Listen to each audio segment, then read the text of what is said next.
is underway. Drew Morford.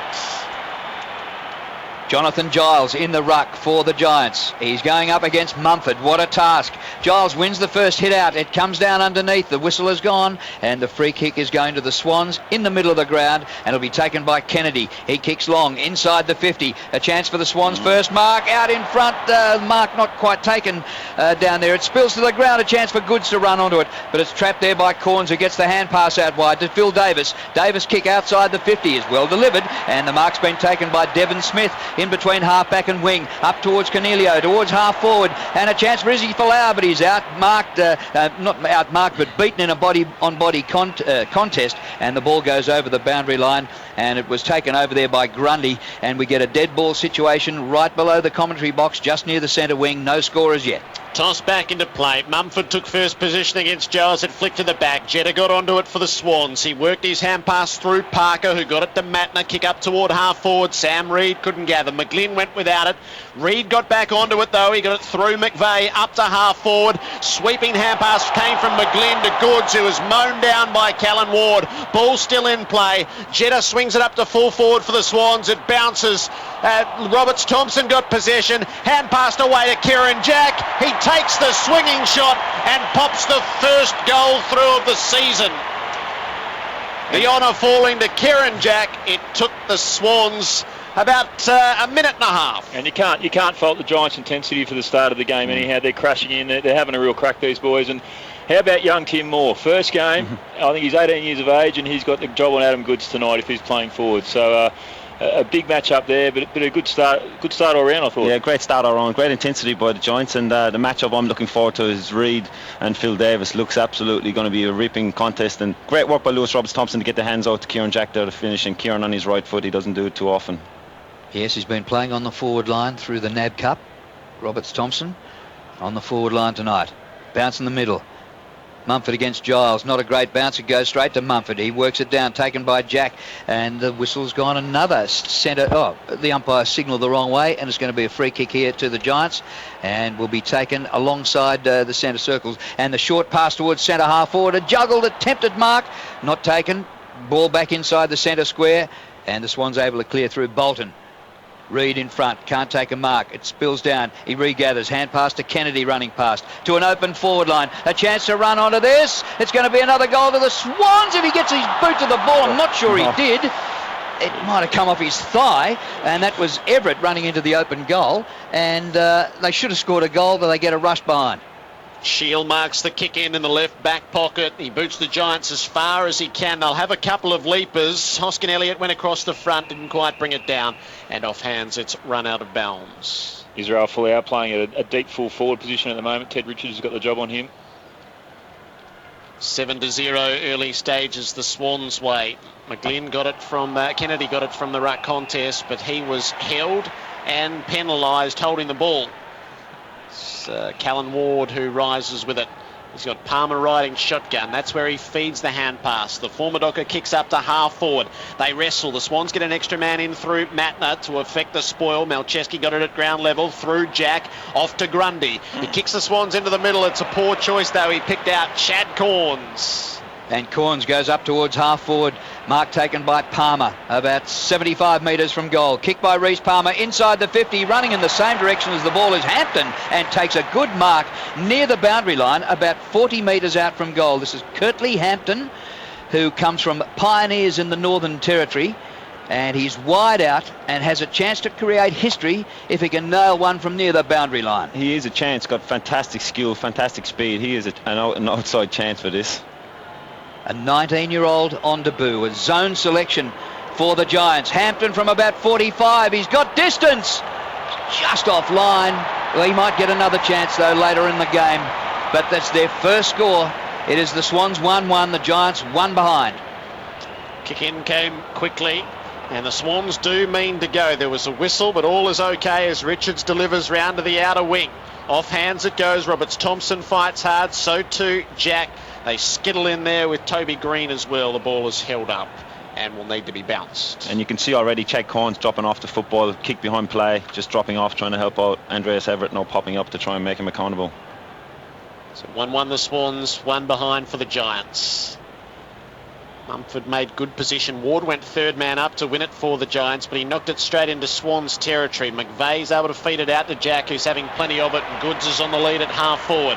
Marks right in on the boundary. The forward line is open deep. That's where he means to go. Sam Reid positions himself. Davis trying to reach in. Davis just did enough to jar it free, but now they've got to get out from the last line of defence.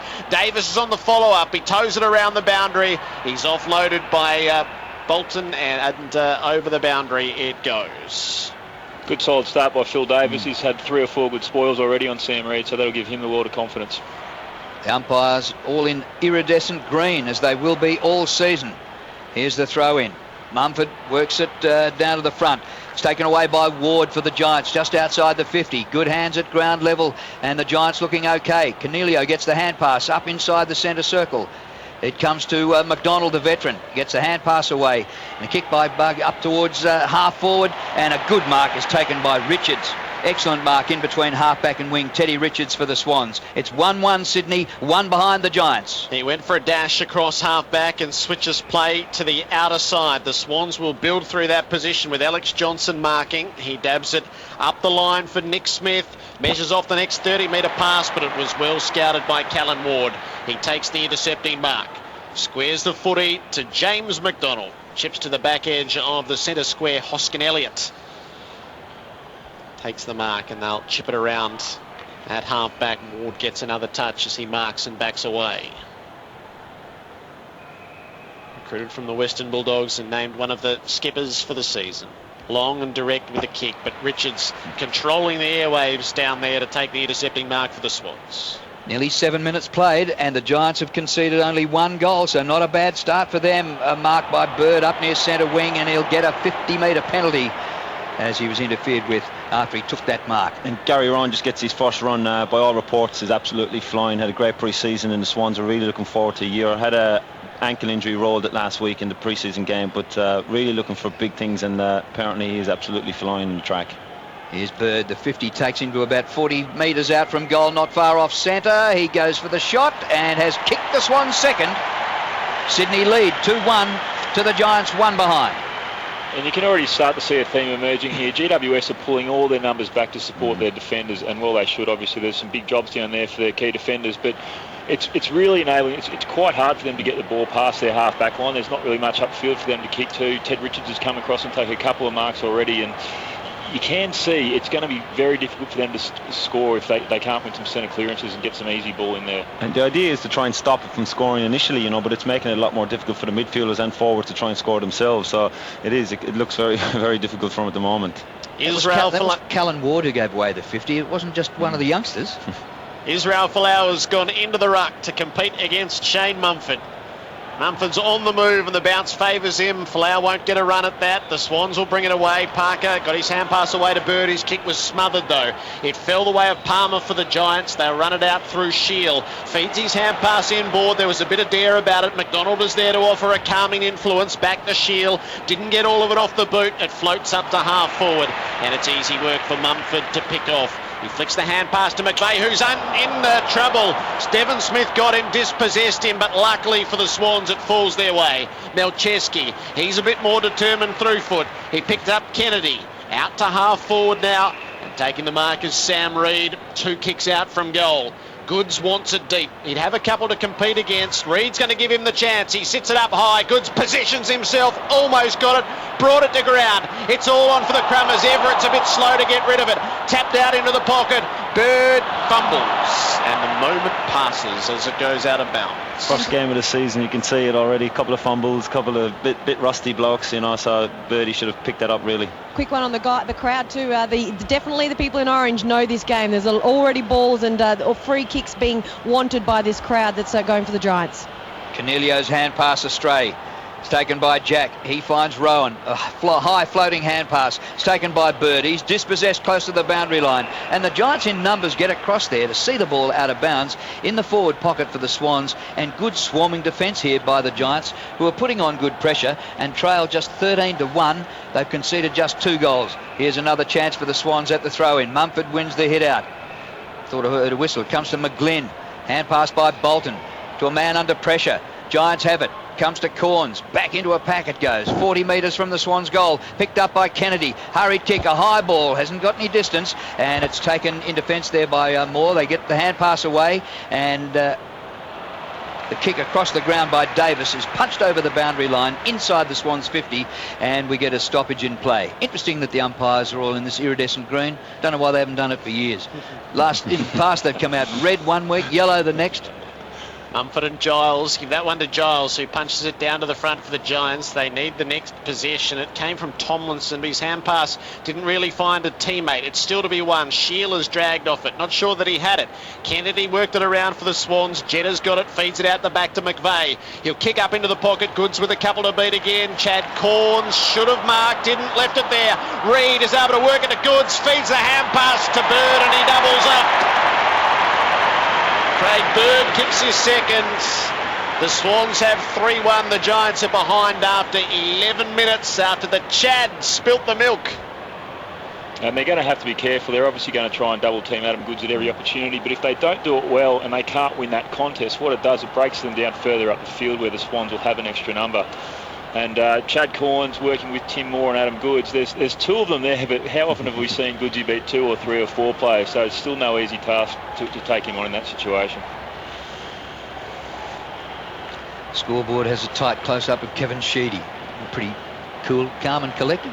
They've conceded 3 goals. They trail 3-1 to 1 behind. Bounce back in the middle. This is umpire Simon Meredith. Up she goes. Ball's palmed down and it's taken out of the middle here by Parker. Gets the hand pass away and the kick up inside the 50. Good punch by Corns from behind. Comes to the front. Corns doubles up. Loses control of it though. It is grabbed here by Everett, who kicks to the goal square, and a good defensive mark has been taken down there by Tim Moore, the recruit, the 23-year-old former Tasmanian, in the goal square last night. Yeah, absolutely great contest. Outmarked Adam Goods there on his own goal line. Fantastic play. That'll give him a lot of confidence. Spoke to Luke Perry earlier in the day about him and those big wraps on him. Very quick player, very strong body shape, and big challenge for him on Goods, as we mentioned. Not quite as good on the way out. It slewed its way out of bounds at the throw in. It was won by Tomlinson, who got a little kick out of defence, but it's going to come straight back. Kieran Jack ran it to the 50, kicks up to the teeth of goal. No mark taken, so it's all on at the crumb. The Giants have the numbers there. Corns fed it and then gave it back. Canelio gets a touch, and there's some good dash shown off half back with the long kick in the direction of Hampton. He's outmarked by Matner and he dashes straight back at them. Kicks up to Goods. He's 60 away from goal. He sells the dummy onto the left boot, kicked it out on the full. Did it all except the finishing move. And Big Easy had a rest there already, 10 minutes into the game. It's going to be interesting to see how he manage his game time as well, kind of get into the pace of the game. And how will the crowd react when he gets his first kick? The free kick in is taken, and the mark's taken by Jeremy Cameron. This tall lad, we expect him on the forward line. He's working back in defence, back near defensive 50. Kick by Cameron, up towards centre wing. He's in this back. Gets bumped out of it pretty easily, and the mark at the back taken easily there by Heath Grundy for the Swans. Centre wing. Grundy goes down the line. Bird's been prominent. He's kicked 2 goals already and marks just forward of the true centre wing position. Swans lead 3-1 to 1 behind. 13.5 minutes played opening term in the Giants' debut game. And the kick is smothered by the man on the mark. Well done there by Toby Green, who smothered it, regathered, gets the hand pass up to Canelio, beats his man, back to Green. Terrific play by Canelio. Well played there by the Giants. The ball's gone out of bounds at half forward. Could have been 100 metres the other way. And it's great work, because that's all you're expecting from young players playing their first game, doing the basics really, really well, and that was fantastic by young Green. Canelio, Shield, Bug around, looking to get some ruck work from Giles. Mumford's the stronger man though. He wins it down to Bird, feeds the hand pass out to Parker. Up the line he goes. McGlynn being harried. Good play there by Bug, who gets himself back into the play, and hand passes to Green of the Giants. They're trying to get out. McDonald got it off to Corns, up inside the 50 in the Folau direction. He's outmarked from behind comprehensively by Grundy. Just positioned himself in a better place. Grundy not too sure where to go, delivers a hand pass across, which eventually is okay, to Nick Smith, who kicks outside the defensive 50. Mark dropped there by Mumford, but he's got a bit of time to recover. Gets the hand pass away to Matner. The whistle's gone. And both you know this time of the game, you know, you've spent 5 months of pre-season running and you're absolutely blowing out there. Every one of those blokes is wondering, what have I been doing for the last 5 months? I had to laugh. James McDonald's came off and he probably thought after 250 odd games, why am I doing this again? I can imagine. Actually, Matner took the ball out of play, so it was a boundary throw in. It comes to Bird, his hand pass to Malcheski. He's taken to ground in a ripping tackle by Reece Palmer, and the Giants have the ball. It comes to... I'll make that Moore, kicks up toward Kennedy it was. He kicks towards full forward, and the Swans have it through Richards, who steers the pass out wide where the mark's been taken by Johnson. Johnson in defence for the Swans. Works it outside defensive 50 to Smith. Leadership group this year. Nick Smith back to Johnson, who double passed, and marks at half-back flank. And Teddy's had already 3 intercepted marks. Yeah, that's what he does absolutely. very, very well, and he's started off the season just like he finished last year. Johnson couldn't find the kick that he wanted downfield, so he goes backward through Grundy, right up through centre half back, which is risky. Richards hasn't got it initially. Folau trying to wrestle it away. It came the way of Ward. He's able to take his shot at goal, and the Giants get their first after 16 minutes. It's Callan Ward, and it brings a giant cheer and a broad smile. One of their captains on the interception.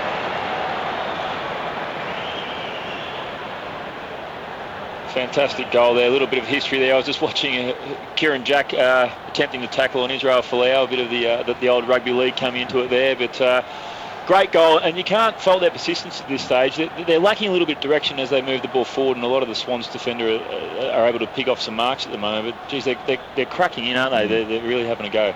I'd have to call that an assist to Izzy. He got the last touch before Ward kicked the goal. Back in the middle, Goods playing on ball. He hand passes backwards. The Swans player went down like a bag of spuds. The kick up inside the 50 for the Giants. A soccer forwards now 40 metres from goal. McVeigh gathers, hand pass to Goods, is working on ball now. He's kicked no distance. Richards fumbles one just on the defensive 50. Hand pass comes from McVeigh. Quick exchange of hand passes, and eventually down the line goes McGlynn towards centre wing. Ball tunnelled out by Davis. That's a bit of a flick over his head there by Devon Smith for the Giants. He gets away with a bit of a throw, and now the Giants win a free kick for a man being held, and Smith will take the free kick. Bit of sleight of hand there. And James McDonald, one of the senior players, the senior bodies in the competition, in the team, coming in and hitting young Luke Parker. And Luke Parker's tough as nails. Yeah, and he's just holding his right jaw at the moment. And they're actually just checking his teeth. So a little bit of contact there from McDonald. Cornelio directing play for the Giants across the centre square. Bug with a sweeping hand pass missed its target. It's intercepted by the Swans. Nick Smith was able to work it away. In the midfield they come. Roberts Thompson takes the mark, has a look forward. A lot of orange jerseys getting backs. Kicks out to the left. It's pretty aimless in its endeavours. Everett up at it. He hasn't been clean in much that he's done so far. Right against the boundary. Smith persisted. Hand pass to Everett, trying to sidestep his way inside the 50. It limply fell away off his hand, and Tim Moore was there to intercept. He worked it away through Cornelio, but not before there was some shepherding, bodies tipping up on all sorts of unnatural angles. The umpire didn't like it. It's a Swans free kick. And Lewis Roberts Thompson in the middle of the ground, you know, you just got to get it inside 50 deep. It's an aimless kick out wide, and I'm sure he'll be taught that at the break. Gee, they're having a crack, a real good crack, the Giants, and a kick by Smith goes end on end over the boundary line in the forward pocket for the Swans, and we get a throw in. It's 3-1-19 to 1-1-7, and we used up 18 and a half minutes of the first quarter. Here's the throw in. Folau in ruck against Mumford.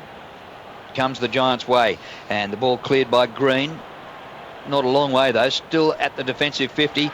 Now they burst through the middle. It's taken by Palmer, who cuts them to pieces. Kicks up towards half forward. Here's the ruckman. Well done. Giles gathers. Gets the hand pass off. And the kick inside the 50. Gee, they're outnumbered massively down there, the Giants. And the ball is taken away for the Swans. And they had to win that contest. They had about 5-1. And it's cleared down there by Johnson for the Swans, and they zigzag it out of defence, and now McVeigh has it behind centre half back. 19 plays 7. The Swans not having things all their own way in the opening 20 minutes. Melcheski offers the next target out to the right, but with no gain in ground.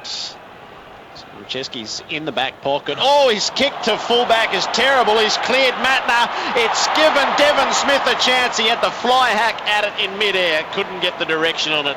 He's kicked to behind. 1-2-8 the Giants, 3-1-19 the Swans. Very lucky there, Nick. Spend the summer of kicking. It hasn't worked for Nick. He's one of the better kicks in the competition too.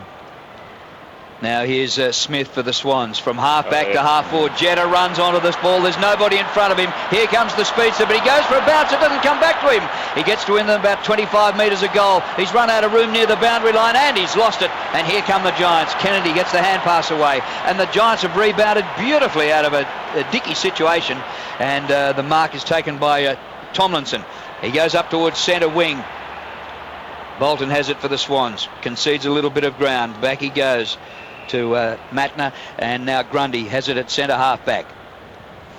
Kick up towards centre wing or over. Kennedy interfered with before the ball arrives, but well, it was good body work, said the umpire, and the Giant was allowed to get away with that against Kennedy, so he would have thought he'd be beaten on a one-on-one contest. Oh, here's a bad fumble by Green just near centre wing. He tries to flip up a hand pass. He took a tackle high and will take the free kick. Takes it quickly, steers the ball down the line with a marks taken by Hoskin Elliott. He kicks up to half forward. It was going to be hard for Giles to handle around the laces. He couldn't. Richards wins it away for the Swans. They should be able to combine off half-back. McVeigh measures off the half-distance pass to Melcheski. He's at right half-back.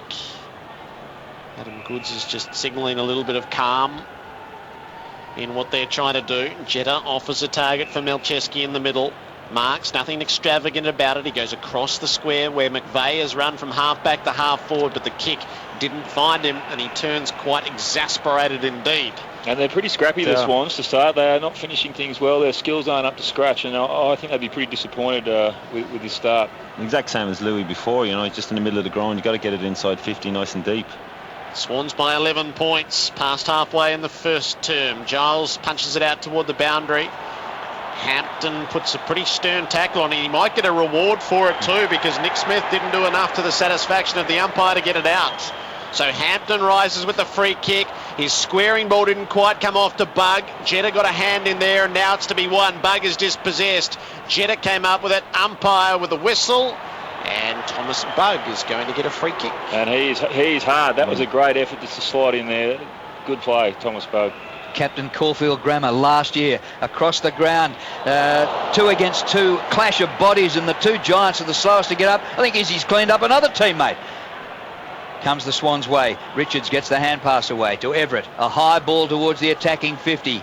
Reid is there, worked off it by his opponent. That's beautifully played by Kennedy, who gets the hand pass up to Moore. Moore runs through centre half back and cleans up a couple of Swans who might have run into each other, but he went straight through the middle like a hot knife through butter, and a beautiful pass to the forward line, and Wilson dives low to take the mark. Wilson puts the ball out, I'm not sure who to, and unfortunately for him the kick comes up short.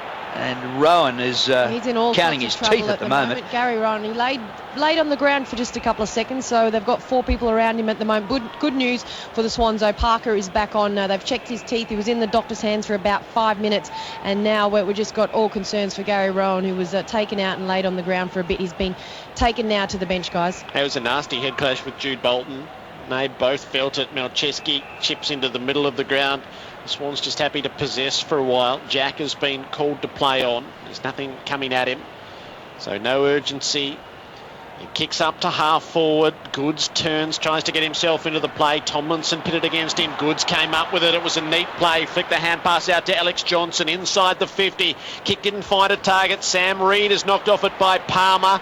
Moore with a hand pass to Ward, who stood firmly as the heat descended upon him. And the Giants combined beautifully out of half-back. Shield tried to do too much. Ran into a dead end. Hand pass to nobody in particular. Bug gets in there. He uses Giles on the way out. Kick looking for teammate Green against the boundary. He paddles it on down the line, and he's done enough. Devon Smith hit it. Kicks the Giants inside the 50. This is a good move. Wilson out against the boundary. Toe poke. Hampton gathers. Check side. How about it? No. It came up a metre short as the Swans got back to defend the goal line in Alex Johnson.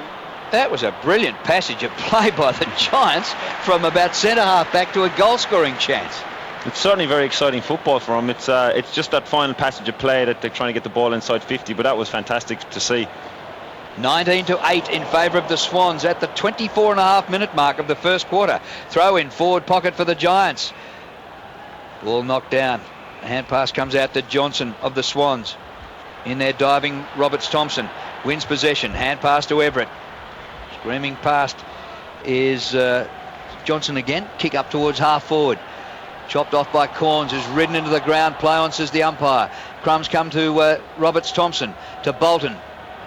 The hand pass away, and the kick to Bird, who's kicked 2 of their 3 goals, and he's kicked a full forward, and the diving mark has been taken in the corridor by Kennedy, and he's right in front, only about 25 metres out from goal. A beautiful Craig Bolton floating football inside 50, one of your specials, Bolts. It was lovely play. Birdie's having a fantastic quarter, and got the ball into Josh Kennedy, who's very strong one-on-one. We used to be teammates in the back half, Tig. What happened to that? What happened to that relationship? It's gone, isn't it? I was very nervous with those switch kicks that you used to give me, Balsy. Here's Josh Kennedy. Should be a goal, and he nails it. The former Hawk. And the Swans not racing away with this game by any stretch. They lead 4-1 to 1-2. 25.5 minutes played first quarter. Sorry, guys, Gary Rowan, good news. Taped up head, and he's going back out just now. Certainly an up-tempo game. The GWS boys are flipping the ball around to a bit to their detriment. Like they're losing the ball, but they're really having a crack. And the Swans at the moment are just playing at their pace. They've got to slow the game down and make sure they dictate terms, because it is just all over the shop at the moment. There's a lot of skill areas, and it's very fast and frenetic. But the Swans just need to slow it down and make sure that they get the right decisions moving forward. And I think that often happens. The first game of the year, you're very excited, your energy's up, and you often have to slow yourself down and get the game played at your terms. Ty Kennelly and Craig Bolton on grandstand AFL tonight. Giles wins the battle of strength with Mumford in the middle. His kick went up and down on the spot though. Goods got there to push it out onto the wing. It's to be one. Hanbury propelled himself in. So too did Goods, and he was able to jar it free. So a little toe poke forward from Wilson, which didn't quite come off for the Giants. Jude Bolton's able to kick the Swans up to half forward. Off hands. Oh, that was nearly a very clever juggling mark from Parker. He spilt it at the last, but he stayed in possession. His short pass isn't much good. He's going to have to go again. Seemed to get dragged out of there without it. Corns with a chance. Got it off to Bug. They had him cold. Ball spills out toward the boundary. And some real diligent work having to be done by all involved here. Toby Green was trying to release it for the Giants. He couldn't. And they actually end up winning a free kick against Kennedy, who dragged it in. And Chad Corns emerges with it.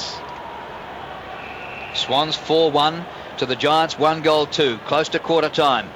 Kicked by Corns, the veteran. Jude Bolton marks at centre wing, but there was a whistle on the play and interference before the ball arrived. Free kick was going to go there to the Giants, but the siren sounds, and that's a really encouraging first quarter of football in the AFL by the newbies, the GWS Giants, who were 1-8, trailing the Swans 4-1-25. So any punters who back the overs at the line of about 90.5 points might be a little bit nervous. The goals for Sydney came from Craig Bird, who got 2 of them. Josh Kennedy and Kieran Jack kicked 1 each. And the history maker for the Giants was Callan Ward, who kicked their first goal in AFL football, their only goal in that quarter. And at quarter time, it's 4-1-25 to the Giants 1-8. To the top 4, they're going to have to make a jump in this area. Leading possession getter on the ground is a Giant. It's Adam Kennedy, who's had 2 kicks and 8 hand passes.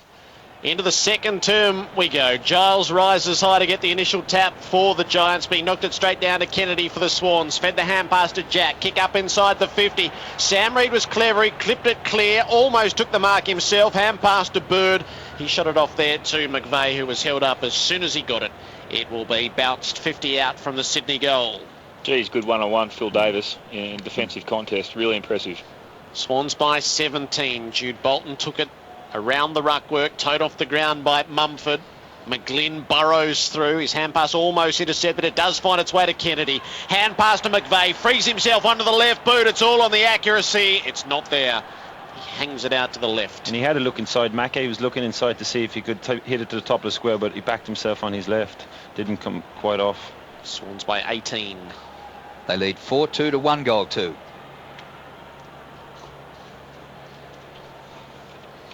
And see the Giants now huddling in the middle. And quick kick out play on. Moore kicks to himself and then kicks a long ball, very long ball, well outside defensive 50. Comes to the back of the pack. Richards paddles it backwards. A tackle at centre wing is laid, and it's really good, and the ball jolts free and goes over the boundary line. And the tackler there was Devon Smith, who played for the Falcons, the Geelong Falcons under-18s last year. He's just 18 years of age, like so many of his teammates. And throwing his body around the place there as well, which is great to see. At the boundary throw-in. Ball comes down to Josh Kennedy, but he's under pressure. McVeigh's under pressure. Burrows through, can't get a possession. Comes to Mumford. He is bowled over in a tackle, a multiple-man tackle. And the umpire comes in for the stoppage and will ball it up. This is good stuff. The Giants have to keep it up. Guys, just quickly out of the Sydney Swans huddle, Sam Reid, for that majority of the time, got work on his lower back, and he got up very gingerly. So Sam Reid looks like he's got back trouble, and it's only game 1. Bounce on the broadcast wing.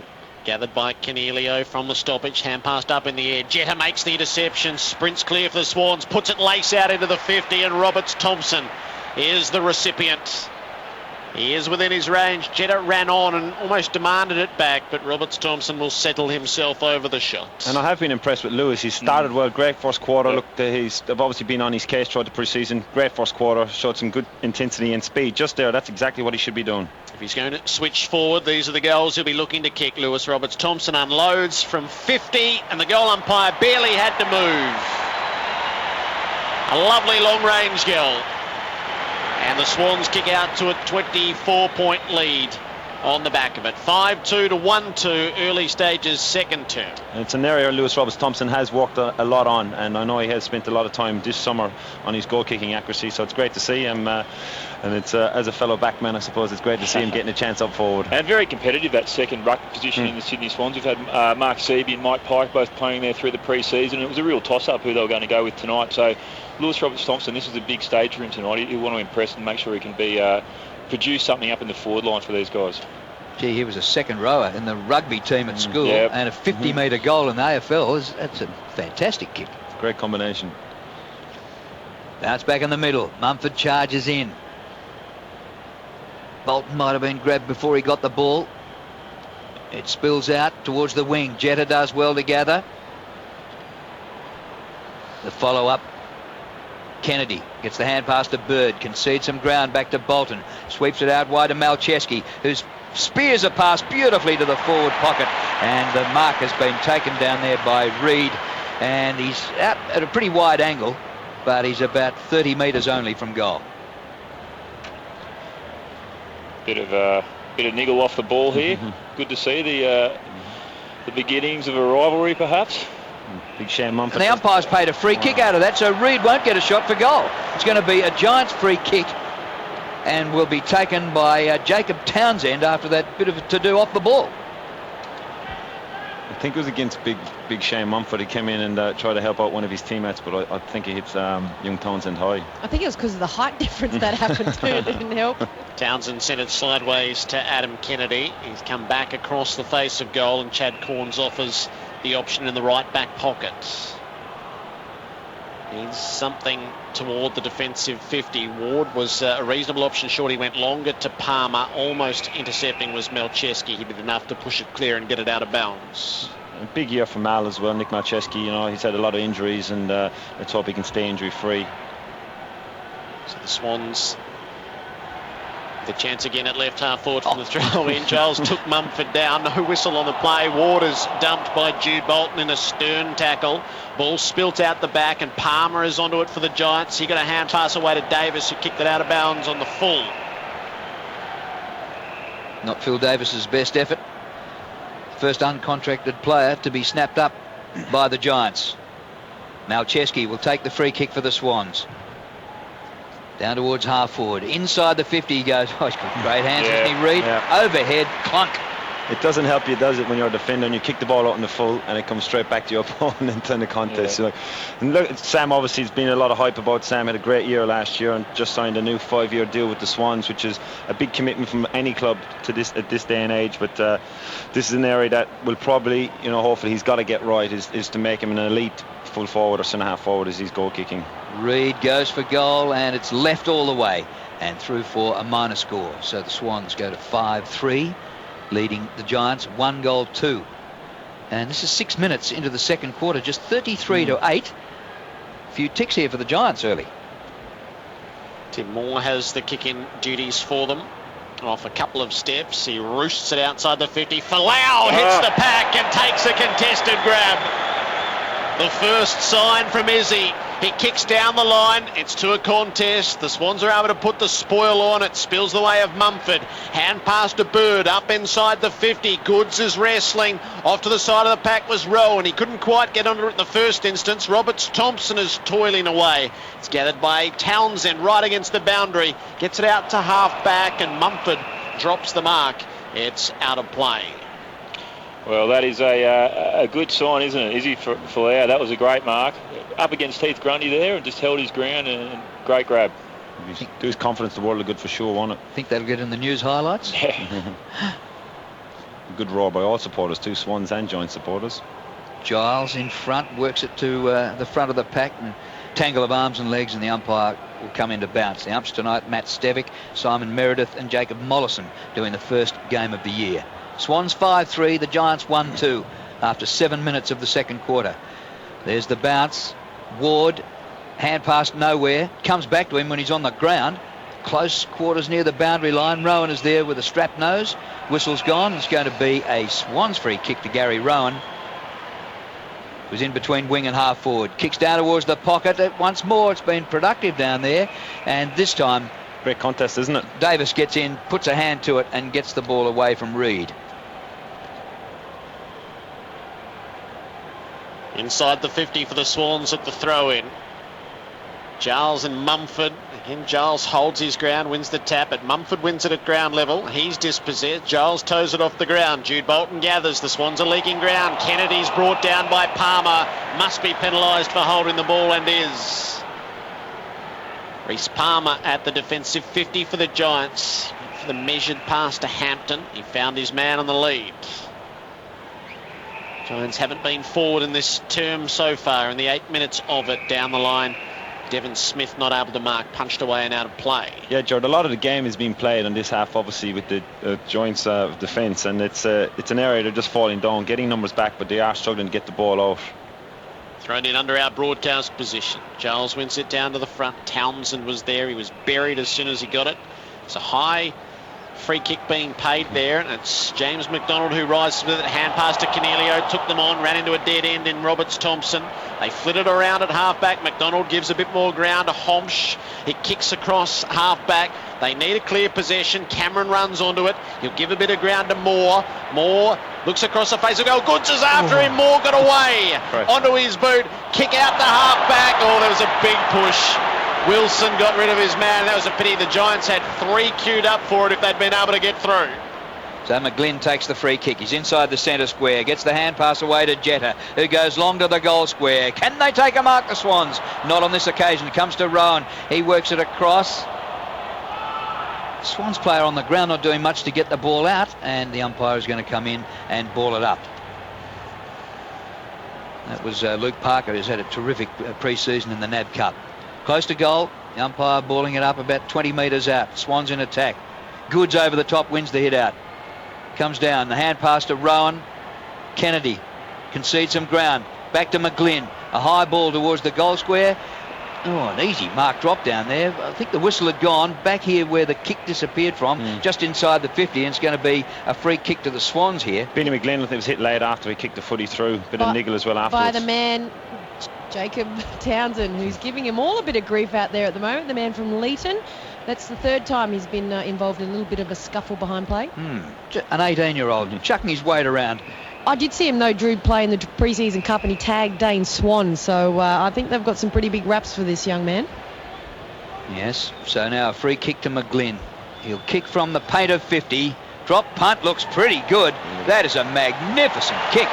So added to the one from Lewis Roberts Thompson, they've kicked 2 bombs in this quarter, the Swans, and they're 6-3 to 1 goal 2. And Benny, being a senior player on the team, gives young Townsend a tap in the back as he's running off there, saying thanks very much, this is the way it's done at league footy. Good to see. A little bit of niggle out there amongst the boys. It's good to see. Tim Moore, he's impressive. Adam Goods has not had an impact yet. He's had a little bit of the football, but barely been cited by his standards. And Tim Moore has got genuine pace as a defender. Big, strong lad. I am a bit biased towards the defenders, generally speaking, but And takes a risk. He's taking a risk. He's came inside a couple of times down the middle of the ground and taken them on, which is great to see. You can tell they're not going to die wondering at you today, these boys. They're flipping it around, they're having a crack, and it's not always going to come off, but good signs, I think. Craig Bolton and Ty Kennelly on grandstand AFL. Falau wins the tap unopposed, didn't do a lot with it. Jack was dumped in a tackle. The Giants trying to bustle it forward. Townsend is absolutely fearless. He jarred it free. Kick off the ground came from Hoskin Elliott. It's 40 out from the Giants' goal as a result of all of that, where Melcheski repels. He got it off to Kennedy. Kick was a bit haphazard into the middle. Everett has to stand in a tackle, but he lost it. Sheila's coming through. Works the hand pass away to Wilson. Giants back up to the 50. Palmer dives in. Can't mark. Devon Smith got the hand pass away. Now a Giant was legged as he was trying to dance through the traffic, and it results in a free kick to Nathan Wilson. Beautiful pick up by Devon Smith. One hand and turned. Lovely, got the hands off. Well, Wilson clearly thinks he can kick 52 metres. Devon Smith from the Geelong Falcons. Haven't they produced some players over the years to the AFL? Wilson has his left arm covered by a tap, so he's got the sleeve in place. What's his boot like? He's given it a roost from 55 and cleared it with something to spare. Never in doubt. Never in doubt. Mark Nathan Wilson down as a prodigious kick. The Giants with their second. 2-2-14 to the Swans, 6-3-39, 12 played second term. Great kick, wasn't it? Geez, 55 metres, and good to see, good signs, because they haven't really looked like they've had the capacity to score so far in this quarter. It's been more of a case of them trying to hold the wall up and stop the Swans coming through, but they got it forward then and got a good reward for it. Might need a few more of those outside 50 long kicks, because they are struggling to get it inside 50, but yeah, fantastic kick. Really backed himself in, didn't he, when he took the mark? Yeah. And he's a kid from Peel Thunder in Western Australia, taken as a 17-year-old access player. Boy, what a goal that was. Bounce in the middle. Roberts Thompson in the ruck. The whistle's gone. He was bowled over by Izzy, and the free kick is going to the Giants. And underneath all that, Reece Palmer will take the free kick.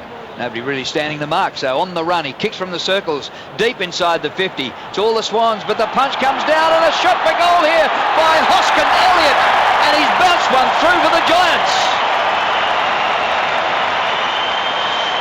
They've kicked 2 in a row, and the score is 6-3 to 3-2. And Marty Martin are doing the right thing, came across the pack, and I think Teddy Richards actually would have had the mark, but Marty's came across and spoiled through the boundary and straight down the GWS player's throat, and fantastic finish. Yeah, Sauce mentioned him before, Hoskin Elliott. The big raps on him as a kid. One grab off the contest, just slammed it on the boot straight away and did it with precision. Big area of the game, these stoppages, because the Swans are dominating in that area out of the centre square, but that time when they get an easy ball in the 50, it gives those young fellas a bit of time and space up in the forward line. We saw like by that they can be very damaging. Just a quick injury update. Gary Rowan's not having a good night. He's just gone down the tunnel with a right shoulder injury. They've just taken him down for further inspection. 19 points the Swans lead. Kennedy hand pass to Jude Bolton, kicked it straight into Falau. So Kennedy went again. He's put the Swans deep forward. The pack collapsed. Hoskin Elliott is doing his work now in defence. He clears the ball out to the defensive 50 and it will run away and out of play. Pursued vigorously but not overhauled. 50 metres out from the Swans goal at the throw-in. Well, he is playing as a backman, so to be up there in the first place and kick the goal was something special. Flowers having his run in the ruck against Mumford. Mumford comfortably wins it down to Parker. Hand pass to Bird. He was dispossessed on his way through the pack. McDonald's able to release Palmer. Flips it around with Green and back to McDonald. The Giants out of half back. Kick up for this. They're overwhelmed here, but Grundy dropped the mark and Hampton is away. Burst through the 50. Got a Shepherd. Bounced and then missed. Curtly Hampton had all except the finishing touch. And at full pace, he sprays it off to the left for a behind. The margin is 18 points the Swans' way. And he could have ran another 20 metres and ran it in towards goal a lot closer. He got a great block here late. Just the finish wasn't there. Malcheski kicks in. Jetta marks in the back pocket. and hugs the boundary line. Up short of centre wing, where good mark's been taken by Bird, has been excellent for the Swans. Hand pass to Bolton. Kicked by Bolton up in the direction of Goods, who was beaten by his man again. Hands to the ball, but he couldn't quite take the mark more. But he paddles it back to his teammate towards the boundary line. The ball has gone out of play. And once again, a one-on-one contest featuring Adam Goods. And Goods has come out the loser. Tim Moore's fantastic. He is having a great game. Great debut in AFL football. He's the one who's made a name for himself so far. Mumford punches it down in the Goods direction. He's going away from goal though. He'll swing it around the corner, send it to full forward. They fly in. Parker can't mark. Jude Bolton is not able to get there before the boundary intervenes. I wouldn't count Goodsy out just yet either. It's early enough in the game. Right forward pocket for the Swans. They've been stung by a couple of goals going the other way, and lucky not to have conceded a third. Mumford with the tap. Was gathered in a hurry by the Giants out of fullback and kicked a bit haphazardly. It didn't go out of bounds, and Sam Reid made the interception, straightened himself at goal, didn't quite get enough on it. It's marked on the very last line by Jack Homsch. They've certainly gone more one-on-one, GWS. If you look around the ground at the moment, they're all going one-on-one on the ground, which is a change of game plan from the first quarter. Kicked by Homsch from the goal line out towards the defensive 50. Good tackle laid in there by McVeigh. Umpire says ball pinned in.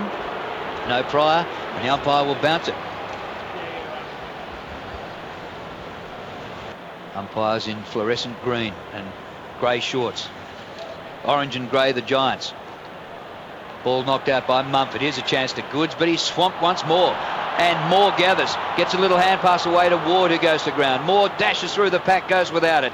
Chance for McVeigh. Gets a little hand pass to Bolton, who squares it up towards the goal square, and it bounces off a Giant's chest, who got in front and rushed the ball through for a behind, just when they looked as though they were under heaps of pressure. And the Swans go to 6-4, leading the Giants 3-3. And any uncommitted fan here just watching a game of footy would be barracking like mad for GWS. Adam Kennedy on the kick in to Davis. Measures it off to Kirtley Hampton. Run down to be in the defensive area of the ground. Chips up over the top to Townsend. That's to work it to the defensive 50. He's got a couple of short options. He does mean to go longer than this. He's flirted heavily with the boundary. A ball that's going to land about a metre in the field of play. Giles flew into the pack. Ball spilled out in the direction of Palmer. Trying to usher it away to Canelio. There'll be a free kick against the Giants, which seemed a little bit of a curiosity. And Ted Richards. No, we're pointing the wrong way. Yes, it had to be a Giants free kick on the run of play. Reece Palmer, he comes up with it, gets himself onto the left boot, kicks up to half forward. They need a leaper. Had a couple fly into the pack, but nobody was able to bring it down. And the Swans combine out the back. Hanbury, he's able to release it to Parker. Kicks to nobody in particular. Rowan's given the task to run onto it. He's coming one way. Chad Corns the other. Chad did enough to edge it away. Rowan went to ground. That Chad stays in it. Oh, his kick's a poor one though. He's delivered it straight to Jenner. Gee, that was a good contest though against a real speedster. It comes the Swans' way, and the kick up towards full forward. It comes the way of the Giants, and it's cleared by Davis close to the boundary line. Mark taken and steered up towards centre wing, where Tomlinson takes the mark. Adam Tomlinson for the Giants, just on centre wing. 40 plays 21, 19 and a half played second quarter. Swans not having things all their own way. Kick by Tomlinson, easy uncontested mark to Teddy Richards. Half-back flank for the Swans. Kicks the ball back across in front of goal, and Jetta takes the mark. He's got the iridescent orange touches to his boots. Oh, he gets the hand pass away, and you're it's a bobber! Comes back to Jetta, but by gee, there for a moment, Grundy nearly was caught holding the ball. And they've got to work it out of defence here, and Jetta is taken towards the boundary line by Callan Ward, and he gets him over for a throw-in about 55 metres out. Giants are certainly controlling this game. The last 2 or 3 minutes, they've controlled this game, and it's very, very worrying for the Swans. Oh, Mumford was the lone ruckman there, but he fed it straight down the Giants' throat. The swinging shot at goal might have been from Toby Green, and it came up a metre or two short. So the Swans get away with another one from some pretty loose footy. They need to get some fluency into the game. Goods has flown, and Palmer infringed against him. He dragged him down over the shoulder. Adam Goods at left half back. They need to settle down, the Swans, and just take the game off, take the heat off the game a bit, and that's what Adam's doing right now. Sideways to McGlynn, who plots a course through the middle for Matner. He'll mark and run. Townsend in pursuit. Matner's kick slewed away into the right forward pocket. It might sit up for Sam Reid. He gathers. Davis is against him. Didn't get his hand pass away in the field of play.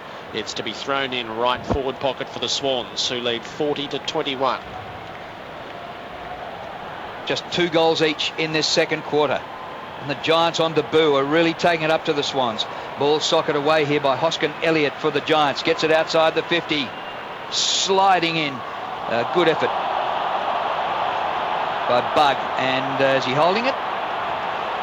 Didn't do a lot to get the ball out. The umpire comes in and was going to ball it up. And the Swans fans reckon, gee, that was our free kick, umpire.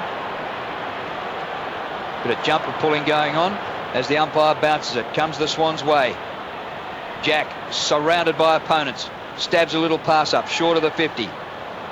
Giants in there on hands and knees. The ball spills out the back door. The whistle's gone, and it's going to be a Giants free kick for one over the shoulder. Townsend, he's a hard nut. He's a good doer. He's going to give a fair amount of ground to Kennedy. Adam Kennedy looks out across the face of goal. It'll be okay for Homsch. Palmer's offered to be the next link. The kick is going further than that, though. Davis is going to be in a contest. Or McGlynn gave him a savage chop. Davis with the free kick. He motioned to go sideways and has been called to play on as a result. Palmer makes a target 20 away. The Giants at right half back. Hampton presents. Ball jarred out of his hands by Jack. Accidentally, the umpire adjudged. Hampton kicked it out on the full as he tried to go down the line. And, well, they're obviously going to try to play a precision kicking game from time to time. Just a little bit off. Well, it's a weakness of his. He's kicked 2 behinds, and that one was just sprayed straight out of bounds. Should have kicked a goal earlier this quarter. Free kick to the Swans half-forward line. Punched away from Mumford. Ball comes to Reid. Gets the hand pass in. Jack concedes some ground back to Kennedy. Further back to Goods. Goods with a bit of distance down towards Roberts-Thompson. Inside the 50. Goods ball put on him, but it comes back to him. Gets the hand pass to Jude Bolton. Snap across his body and kicks the goal from 30. The Swans 7, the Giants 3, close to half-time. It's 46-21. Pretty sure I heard the sigh of relief come from John Longmire then, about 3 levels below us here, because he would be frustrated at the moment. The Swans are a good goal there, first off to Jude Bolton, good snap around the body, but they're getting outplayed at the moment. The last 5 or 10 minutes they have been genuinely outplayed by this GWS side, and their tackling and their intensity around the contest is ferocious. I've got to say I'm staggered. I can't believe how surprised I am at how much they are taking up to the Swans in the hardness around the contest area. And it's such a priding area that the Swans have, is that contest, and to be matching them first up, it's unbelievable. I'm a bit mind-boggled at the moment, actually.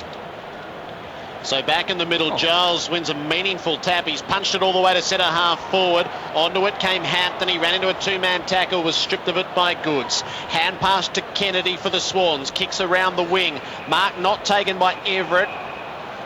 And the Swans keep going here. Kennedy to Goods, who tried to swipe it out wide for Jetta on the voice. It didn't quite come off.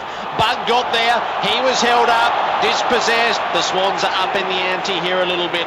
Away from Goods, it goes out of bounds, 15 around from their goal front.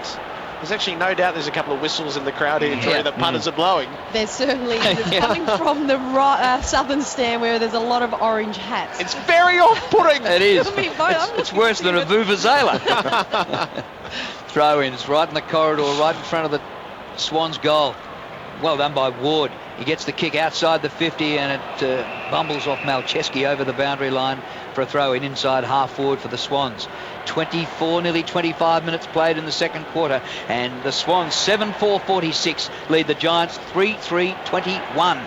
Who would have thought just a 25-point margin nearly half-time from the throw-in. A little soccer comes to Shield. Gets the hand pass away to Corns. He's kicked to midfield and standing his ground and taking a good mark. Matnick. A little hand pass to Grundy. Grundy's kick to the live wire Jetta, but he went straight past the ball, and it's cleared by Hoskin Elliott for the Giants with a kick over centre wing, close to the boundary line, and it goes over off Palmer, and we'll have a throw in. If they can get one more just before half time, gee, they'll get a standing ovation going to the rooms. At the throw in the Giants side of the middle, Giles is able to get the tap. He gave it to Canelio, released Palmer ahead of the play from 55. Vacant goal front, needs a bounce. It goes the wrong way across the face of goal. And out of play, there was a shove.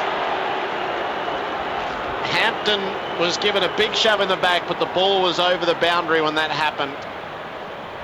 The umpire just holds his peace on that. Deep forward though for the Giants. Flowers in the ruck. He knocks it down to the front. Townsend trying to break through. Whistle on the play. Swans free kick.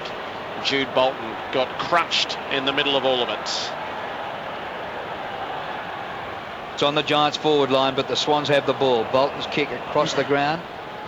Mark taken by Matner, who steers a short pass into Malcheski. Just hanging on to the ball, but they don't want to give it up here. Very dangerous area if every kick isn't precise. Malcheski goes longer, clears the 50. Big pack. Oh, what a mark by Reid! He flew and plucked another one. Sam Reid, he is going to be a star in this game for years to come. Makes it look so easy, doesn't he? Oh, that is something. He kicks over centre wing to another contest. It's worked to the front. Comes to Jack, caught in a good tackle, but gets the hand pass away. And it's kicked long to the forward line. It's in the goal square and it bounces end on end and nearly beats Corns over the line. Corns went past it. Comes to Roberts Thompson. Corns smothers his kick. Unbelievable what Corns did then. He gathers the ball and gets the short pass to Moore. That looked a certain goal for Sydney.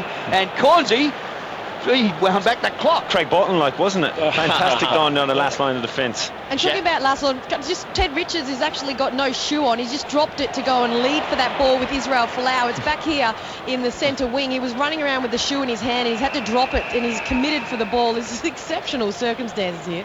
Not a happy man, Ted Richards. Lost his shoe and had Sam Reid sit on his head about 2 minutes ago. So he doesn't have time to put it on. He's in his Israel Folau. McDonald kicked it up to the wing, and after a contest it found its way out of play. Giles is more than sharing the ruck at the moment. He got it down to McDonald. Shields was dispossessed and it gave Sam Reid a look. He hand passed to Bird, who's been nothing but dangerous around goal, and from 52 he's come up 2 metres short of his third as Jeremy Cameron camps himself on the last line for the Giants and directs them out to the left. Kennedy marks in the back pocket for GWS, and Palmer, who's been really good for them, leads out toward the boundary and takes a contested mark. It's his turn to signal for calm beyond the 28-minute mark of the second term. Long down the line he goes. Physicality in the pack, and it's Grundy who takes the intercepting mark for Sydney. The Swans just 3 goals to 2 in this second quarter.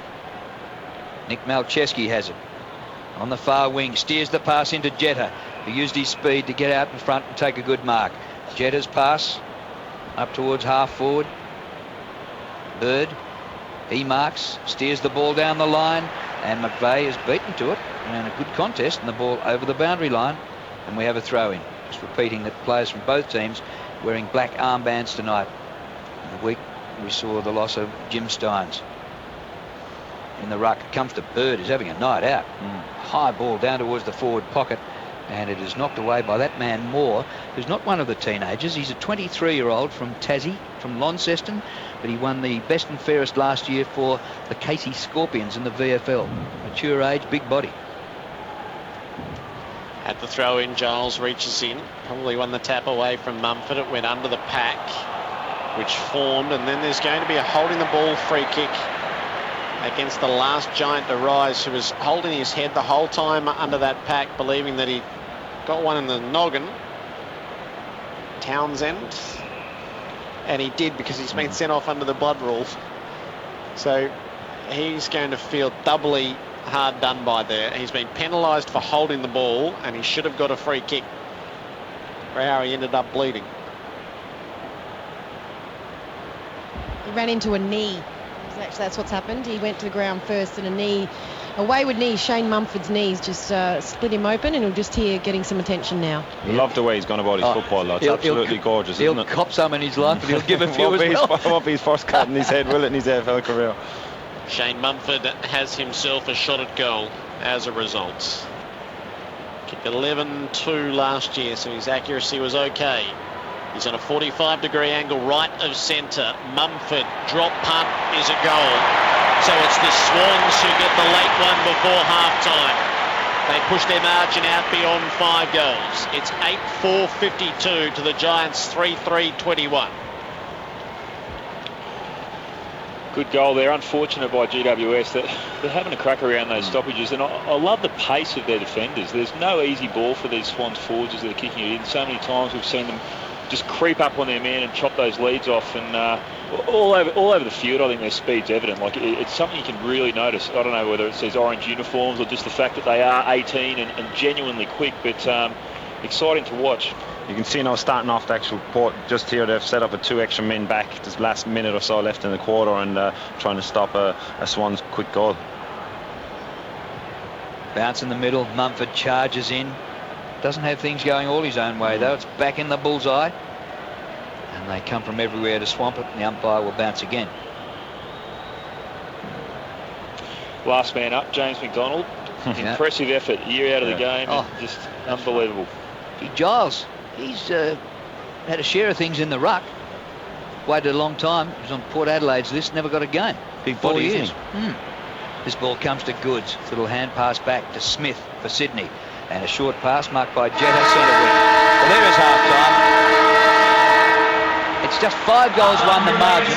Plenty of people thought it might be 15 goals at this stage of the game. But at half-time in Sydney, 8-4-52, leading the GWS Giants 3-3-21 in a very entertaining first hour of football for the season, where the Giants newcomers have really waved the flag for the new colours and have been tremendous. But the goal kickers for Sydney, Craig Bird got 2 in the first quarter. The rest have all been singles to Kennedy, Jack, McGlynn, Bolton, Roberts-Thompson and Mumford.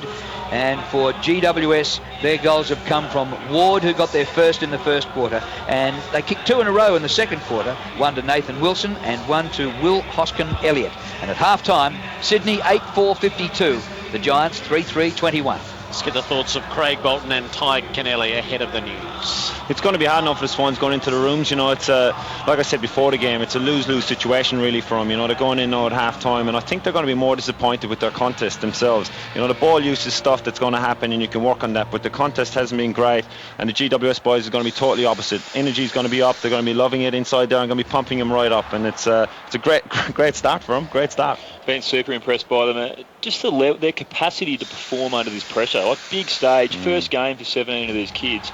We haven't seen any obvious clangers. It doesn't seem like they're choking under the pressure of the big stage. They've been super impressive in that regard. Joy to watch. There's a lot of first timers in this crowd, I'd say, tonight. Their first introduction to AFL, and they'll be back. Seeing guys like Curtly Hampton run down the field, the guys getting in and under and just matching it with the Swans in terms of that hardness. But like you alluded to, Tiger, I think John Longmire will be having some stern words with the Swans. They've got a lot of areas they can lift. I just think as well, because the organisation doesn't look great out there, and Ryan O'Keefe is a big man for doing that on field with the Swans, and he's not there tonight, and he's a bloke that's very, very good at organising the forwards and organising the midfielders, and he is a loss, and he's a bloke that someone's got to step up in there in his place, and that he's not there. But look, like we said before, it's the simple thing. I think they're not doing the basics very, very well, the Swans. On the flip side, GWS are doing it very, very well. James McDonald, I mentioned him before the break, but an outstanding story. He's in there burrowing in, and he's not that they should be embarrassed, but some of these Swans players in amongst there are getting shown a thing or two by a 35-year-old who's been had a year out of the game at the top level. And not is he just directing these young players, he's playing above the level of his counterparts in the guys like Jude Bolton and Josh Kennedy. And along with Ward and Palmer and McDonald, I've been really, really impressed with them because they're putting it right up to the Swans midfield. And same with Shane Mumford. We said it a couple of times in the call, you know, you guys, but he's not Giles is actually putting it up to him. He's not getting it all his own way, and it's going to be interesting in there. I'd love to be a fly in the wall listening to John down in the rooms at the moment. I'm sure he's not going to be happy. I wouldn't like to be in there at all, Tiger. You know better than me. He can give a good spray, and I think he'd be in the midst of one right now. He's going to be losing more and more hair. He's going to be looking like me by the end of the year if they keep this up. And the crowd got what they wanted. Izzy Folau took a nice mark. He did. Only one, but he hasn't done much. But Very nice mark, and the crowd loved it. And I've watched him a bit closely. He's kind of a couple of seconds off. He's thinking, and where should I be standing, and what should I be doing? And he's a couple of seconds away, very reactive, so he is. And that'll come with more games and get himself into it. But he was good in the contest, got a couple of hit-outs as well, you know. So a very, very good start for Izzy as well, you know. We're talking about Tim Moore. He's been terrific, hasn't he, on Adam Goods? And he's been in the system for a few years down in the VFL, but it looks like he's one of those blokes who's grabbing this opportunity and going, I've been waiting for a long time for this, and I'm not going to let this go. So he's been impressive in the start. Watch some other guys floating through there. Giles obviously been doing Chad Corns as well, you know, have impressed me, you know, because he obviously had a lot of knockers as well, and people that would have been saying things about coming over here to GWS, and he's been impressive. Look, like I said, you know, himself and James McDonald have a lot to prove as well in the competition this year, and I'm sure they've led by example for sure, and along with the younger players, like we said, they've been quite impressive, really. It's quite surprising, isn't it? And amongst the blokes we hadn't seen, Jacob Townsend, he's wearing a badge of honour at the moment with a cut head, and he has thrown himself about and really taken up to him. You know, for a kid just playing his first game, an 18-year-old from Leeton in the Riverina, fantastic. He's a hard nut. Canelio, those guys, they are crashing in, and they are. That's probably been the biggest area I've been surprised in. Not the fact that they were going to come in soft as you'd like, but they've actually matched it with the Swans. And the tackle can, I haven't got access to the tackle can at the moment, but their tackling has been ferocious, and they are just hunting in packs. And at times they're getting sucked into the contest too much, these GWS players. As our old coach Ross Lyon would say, tied there like bees to a honey pot. They do go straight in there, and they're getting hurt a little bit on that, but you cannot fault their intensity or their enthusiasm around the contest. And it's a great base, it's a great starting point for the coaching management at GWS. You know, there's things now they can tweak in the game plan and everything, but as long as you've got your contest and your basics of football that they're doing and hitting the contest, and if you're getting extra number errors and whatnot, and you're doing the basics really well, and the intensity is good, it's a great starting point for the coaching, and they certainly would be talking about that at half time. Team to go by, who'll have a crack? And the subs are still wearing the jackets. Tyson for the Giants and Cunningham on debut for the Swans. Here's the bounce to start the second half. Mumford gets his hand to the ball, but it's socked away by Giles and picked up by the Swans. Up towards half forward they go. Straight past Reed it goes. Ball tunnelled out by Davis. Gathered by Rowan of the Swans to Jude Bolton. He kicks towards full forward. There's a bit of a wrestle before the ball arrives. Really good contest. Roberts Thompson is there. The hand pass comes to the goal square, and it is chopped off in the last line of defence by Bug, and he gets the Giants out of trouble. But a hand pass back to him gets them back into trouble, and lucky for them that the ball goes out of play, just around from the behind post in a danger zone. Forward pocket for the Swans, about 8 metres around from the behind post. At the throw-in, Mumford took front position. He was looking for McVeigh going by. Bug got in the way. He's been dispossessed, though, and the ball is still loose in a dangerous position. Shield got a hand pass out the side near Ward, who's against the boundary. He'll keep it in the field of play, back across the face of goal. Kick needs to be good. Palmer didn't mark, but he does push it out of bounds on the opposite side. Just a quick update on down here on the sideline as well. It's 16 degrees, so getting cooler down here, going for 14 overnight. So cool conditions in this game here in Sydney. Left forward pocket for the Swans. Giles won the tap, but he knocked it straight to McVeigh, who coming out of the pack gets a kick away and lands the goal. Beautiful football, great understanding, lovely taps. Shane Mumford, fantastic tap, and Jared McVeigh does it very, very well, reads it off Big Shane's hands and finishes it spectacular. And once a real structural error there by the GWS. Only had 3 or 4 players around that stoppage. Golden rule, you need to get as many numbers around a defensive stoppage as you can, and that's something that they'll benefit when they go through their video sessions. And I imagine they would analyse these games very thoroughly, because they're going to get so much learning and there's so much potential for these guys to get better in terms of their education. And that's the style of football that the Swans need to do. A bit smarter, a bit cuter, you know, because they've got the experience and should be able to be more experienced than the GWS boys. Swans by 37 on the goal. And the first goal of the second half to the Swans. Gee, at the bounce, Giles has gone right over the top of Mumford, and I wish the bloke in the crowd with the whistle would put it away, because again I thought it blew in the middle. They play on. Swans have it. Hand pass comes out to Jack. He kicks left foot up towards half forward Roberts Thompson. Reed, it clears him. It was Roberts Thompson. Taken to the back by Moore. Gets the hand pass away. Taken by Bug. Bug further afield, and the mark taken by Davis just inside defensive 50. He zigzags the ball back across the park where the mark is taken by Corns. Corns goes to the far half-back flank.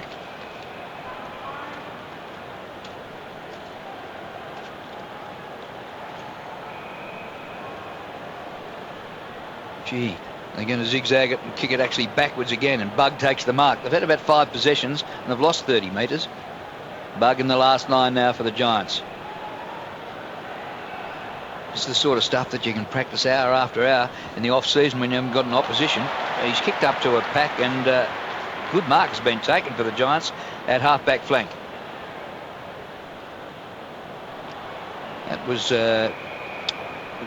Devon Smith, the ball up towards centre wing, and they've given it straight back. And now the Swans have it. So it's Alex Johnson in possession from the wing. He kicks a high ball out near Mumford. It clears the pack. Roberts Thompson running back at it. Bug stayed with him. Oh, heavy front-on contact from Chad Corns on Kennedy. And it's going to be Josh Kennedy's free kick, certainly within range. Be interested to see sliding in on his knees. At the top of his head. Bit messy, wasn't it? Yeah. Bit messy by Chad. Should have been better, try and stay in his feet as well anyway.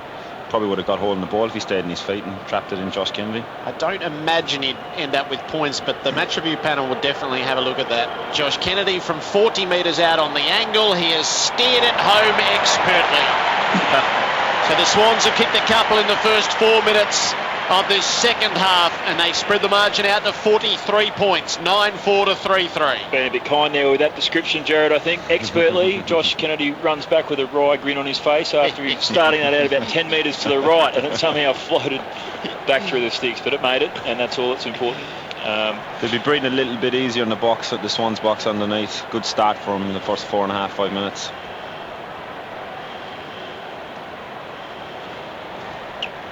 Giles in the ruck against Mumford.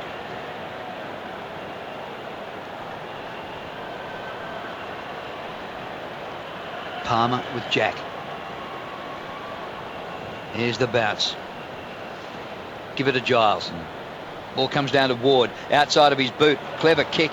Contested mark, and the mark has been paid here for the Giants. Man in front.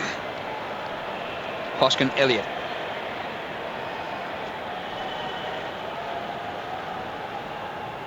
That's Green.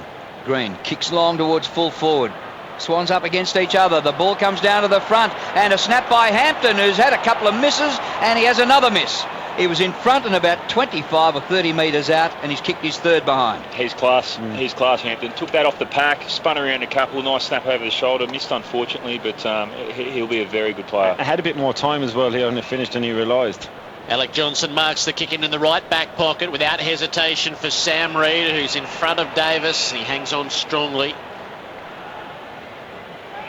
Defensive side of the middle. Just put back on his correct angle. At half back.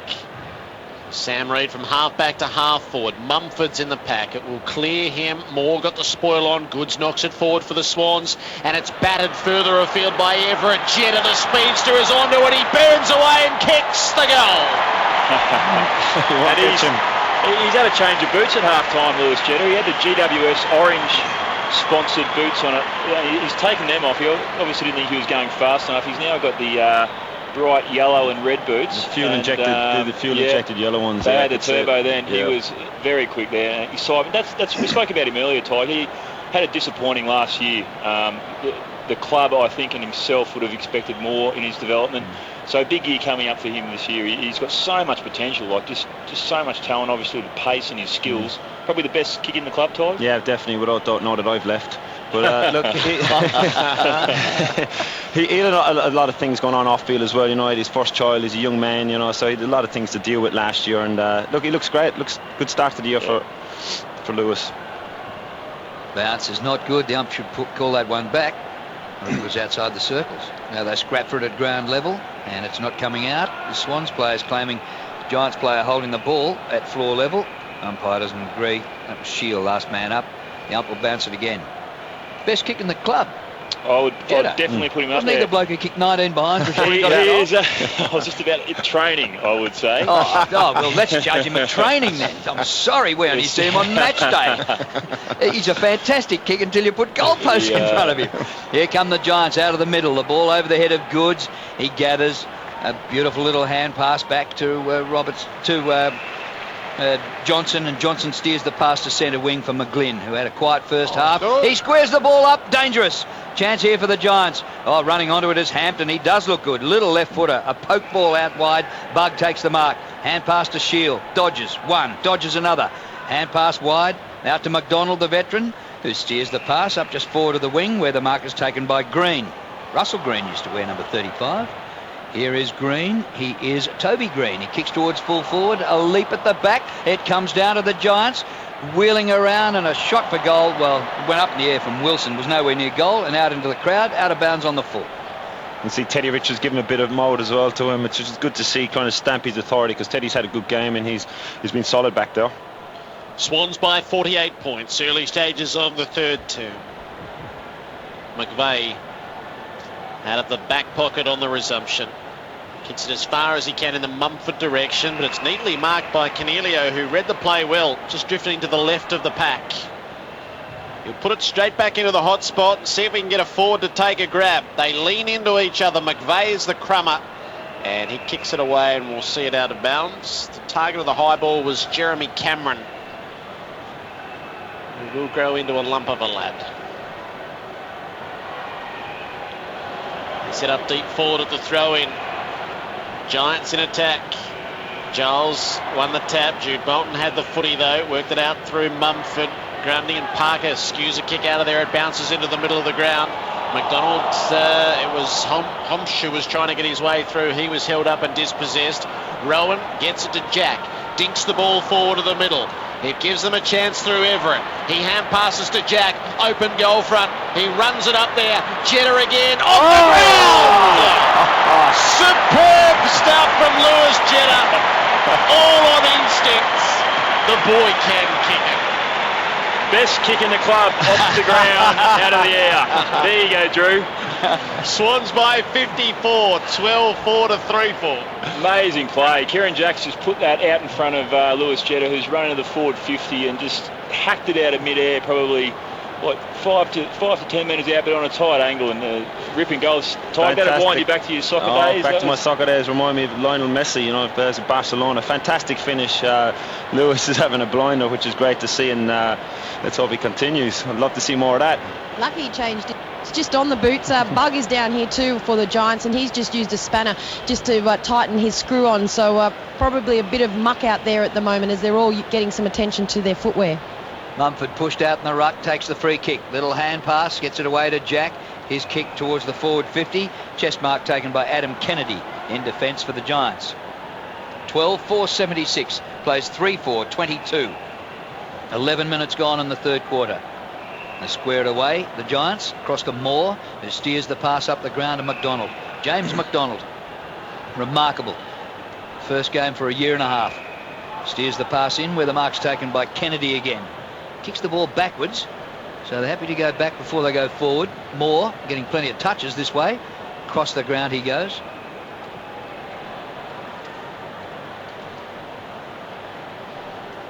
And Davis kicks up towards centre wing, close to the boundary line. Hampton, he was outnumbered 2-1. I think the ball's gone out of bounds on the full before Hampton got to it.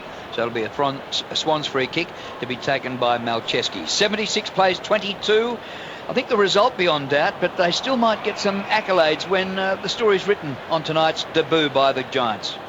Absolutely. And a noticeable rise in intensity, I think, from the Swans. You wouldn't put this down to fatigue just yet with GWS. Certainly a big lift from the Swans so far. 4 goals in the opening 12 minutes of the third term. Ball went out of bounds up at half forward. It's been thrown back in. Cornelio trying to escape a pack. He lost the footy in the process. Off the ground went Parker, but only as far as Palmer for the Giants. Hand pass to Corns. Kicks it out beyond half back. It's all on the bounce. Richards is very clever for the Swans. He guides it into the possession of Smith. Back to the 50. Rowan hit the pack hard. Fearless. He's had a bung shoulder and a strapped head, and he's still right there in the heat. It's a good mark, and he can have a shot at goal. Nice delicate touch by Ted Richards off the palm. Beautiful football, really simple stuff. That was good to see and good to watch, so it is. So there's no angle to deal with here for Gary Rowan, but there's plenty of yardage. Chad Corns is tending the mark 48 metres from goal.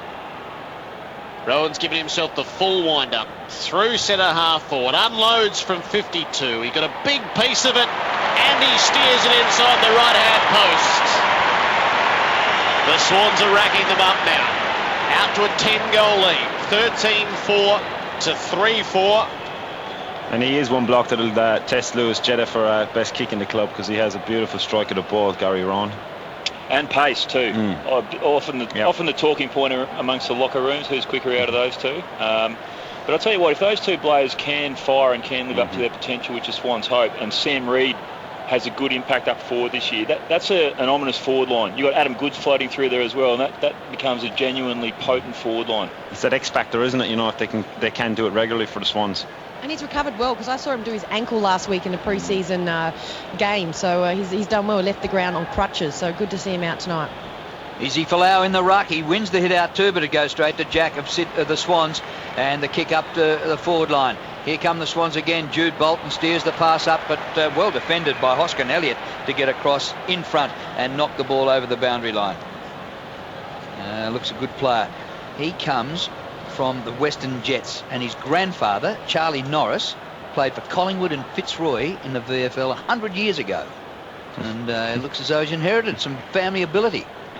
Out of defence come the Giants up towards centre wing, and the ball close to the line and goes over, and we'll have a throw in. 5 goals straight this quarter for the Swans, 1 behind for the Giants. They're on a run of 7 in a row in the game, the Swans. Thrown in on the outer wing. Roberts Thompson and Folau in the ruck. Roberts Thompson knocked it to the front of the pack.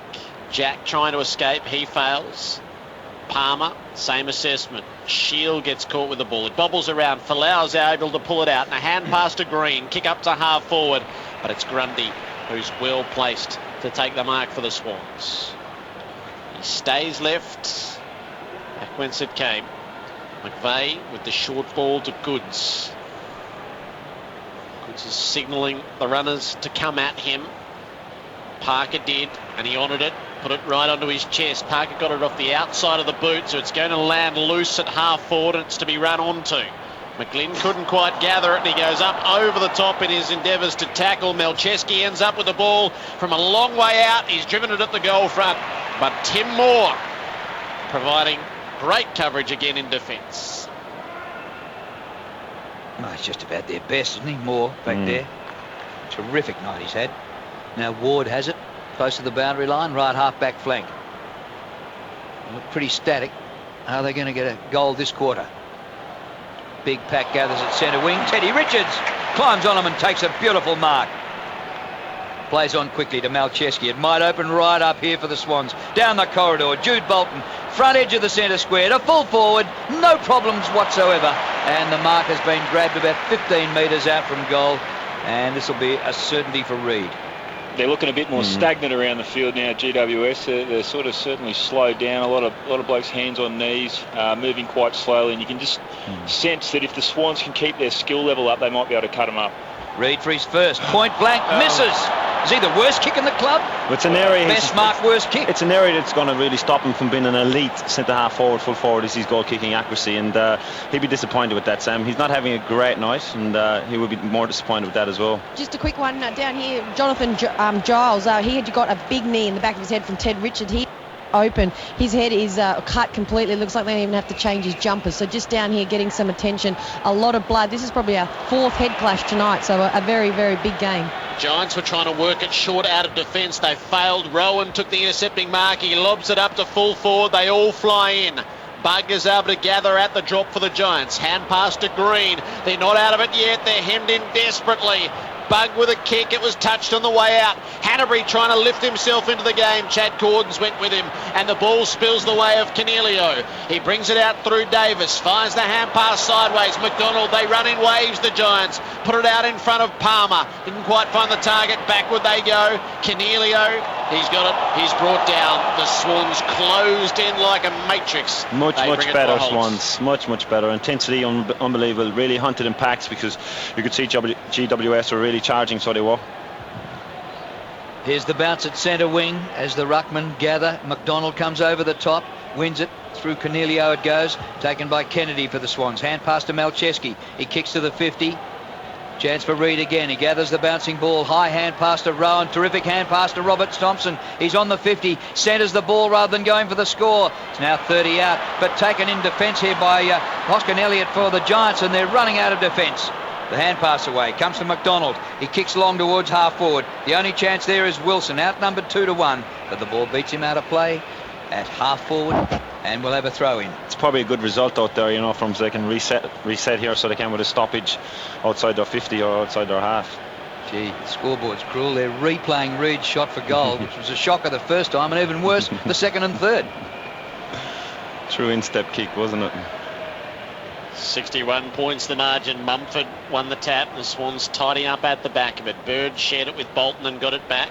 His short pass finds Jetta, working the boundary, inboard for Mumford, who followed up from the ruck contest. He put the hand pass out in front of Kennedy. The bounce was kind to him, tried to beat his opponent for pace. He wasn't quite up to it. It's a good chase from Devon Smith.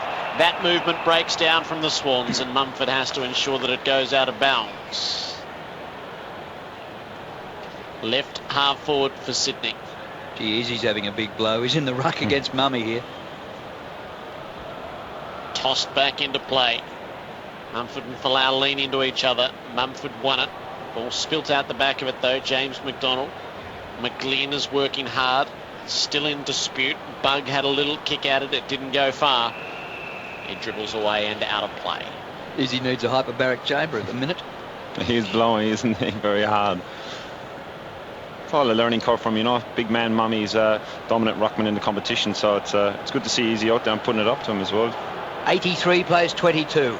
Boundary throw in. Mumford with a two-hander down to Kennedy, who rides a tackle but goes to ground. Is he holding it? Umpire!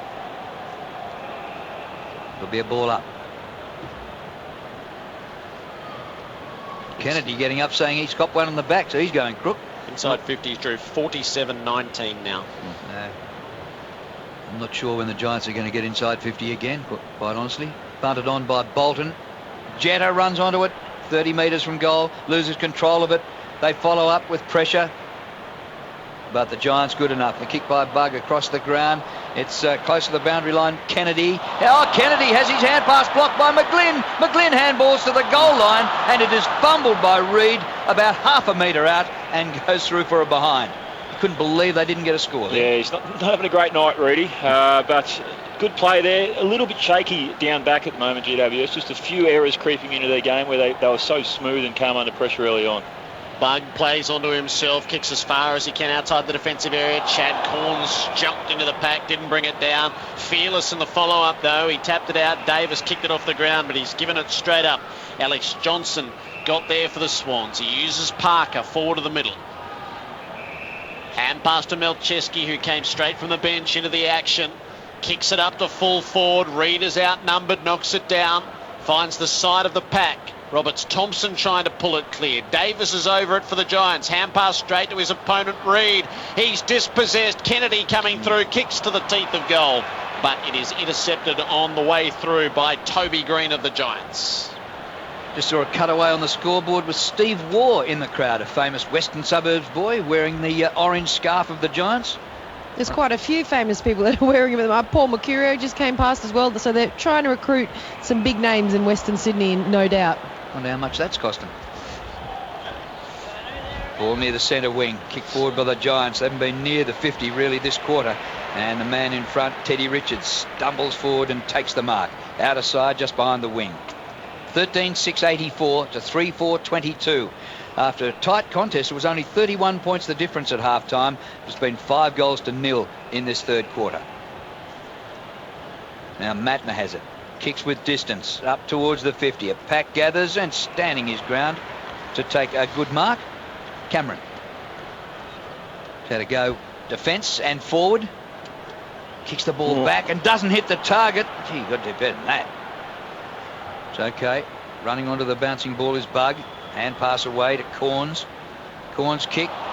Almost hauled in the one-hander. Comes to Jack. Standing start. Jack. Hit the post or has gone through for a goal. I think this might be a goal. Here we go. Hit the post. Well, we might get a replay. Here we go. We might get our first video. We are! Our first video replay in the AFL. It was only rubber stamped yesterday, and we're going to get one right away.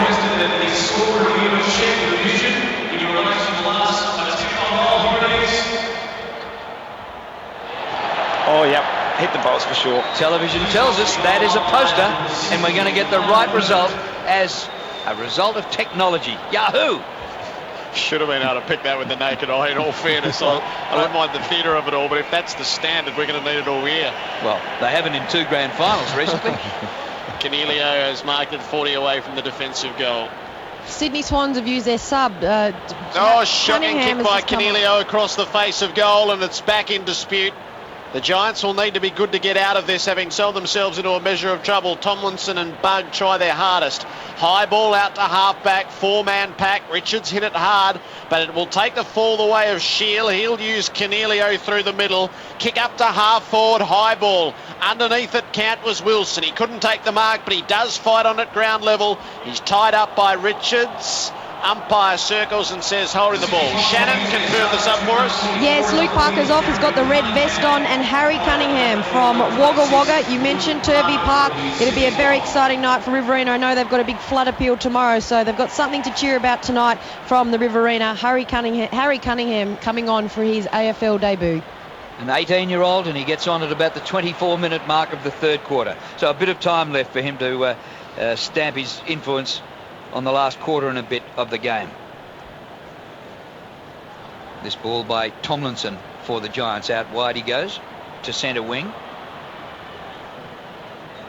Kick towards centre half forward. 2 Swans up against each other. No mark. It spills to Corns, who somehow gets a hand pass out, but it's taken by Kennedy of the Swans. Hand pass to Goods. Hasn't been his best night. There were plenty who was going to say that he was going to get the 3 votes tonight, but I don't think he'd be on the podium. Short pass across the ground. Hanbury has been very quiet tonight. Kicks up towards centre wing. Comes to the front of the pack.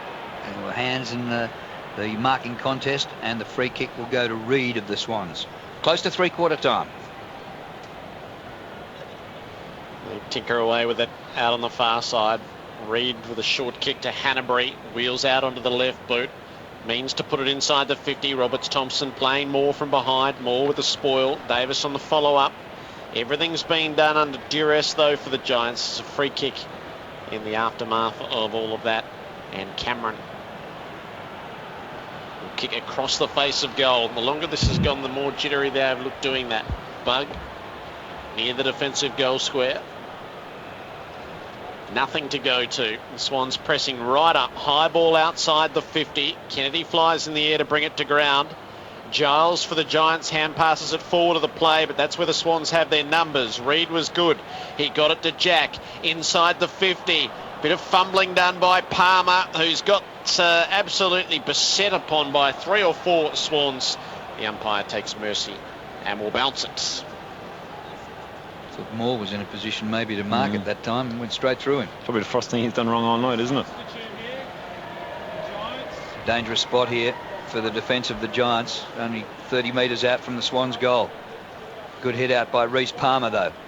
Gets it outside the 50, taken by McVeigh. Hand passes in to Jack. His left foot kick to full forward. Spills off hands to Roberts Thompson. He goes back with a handball, and a kick by Kennedy doesn't go any distance, and the Giants have it.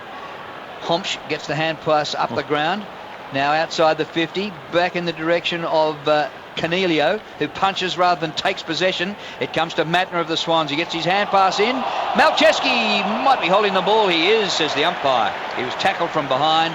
Not enough effort to get it out, and it's going to be a Giants free kick. Quick one, guys. The Giants have activated their sub as well. Tyson is on. We can't say he's the only debut because there's 17 of them tonight for the Giants. But Dylan Shield is off, so they've made their sub as well. Kick by Bug into a nest of Swans players at half-back, and Teddy Richards takes the mark. The ruckman for the Giants, Giles, has come back, swathed in a head bandage. Smith marked the short kick. Right half-back for the Swans. Go backwards to McVeigh. Has a look down the ground and fires it off left instead, where Hanbury's made the play at half-back. He dabs it up to Bird, who's got options inboard. He pulls the kick for McGlynn.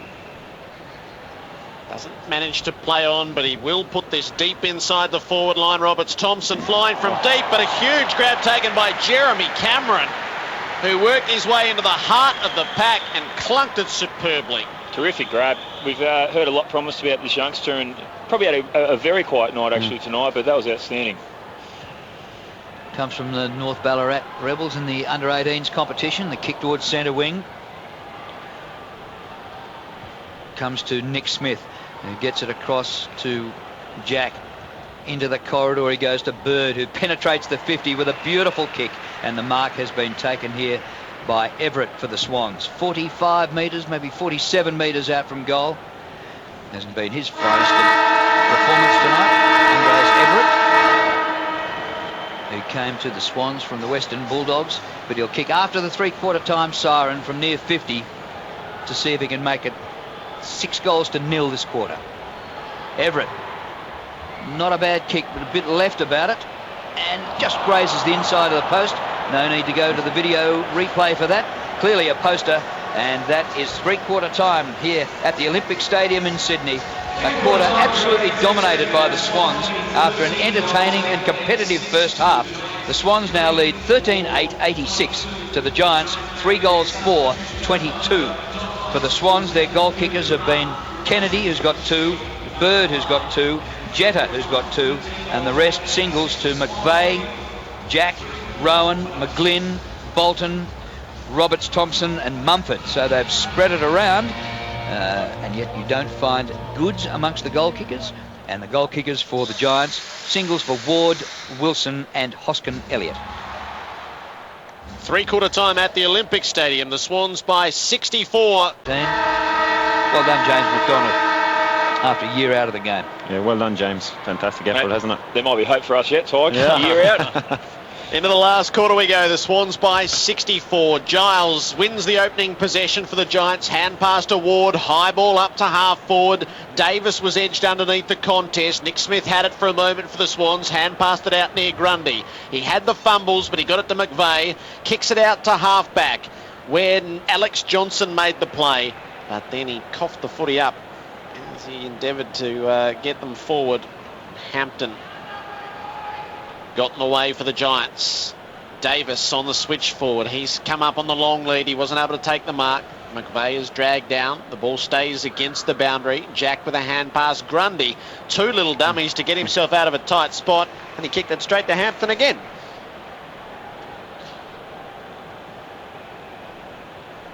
Hampton goes back. These backwards kicks, you'd like to see him hit the man. They haven't always tonight. Adam Kennedy takes the mark, and they've come further afield, and it goes wide to Corns, who marks on defensive 50 on the opposite side of the ground.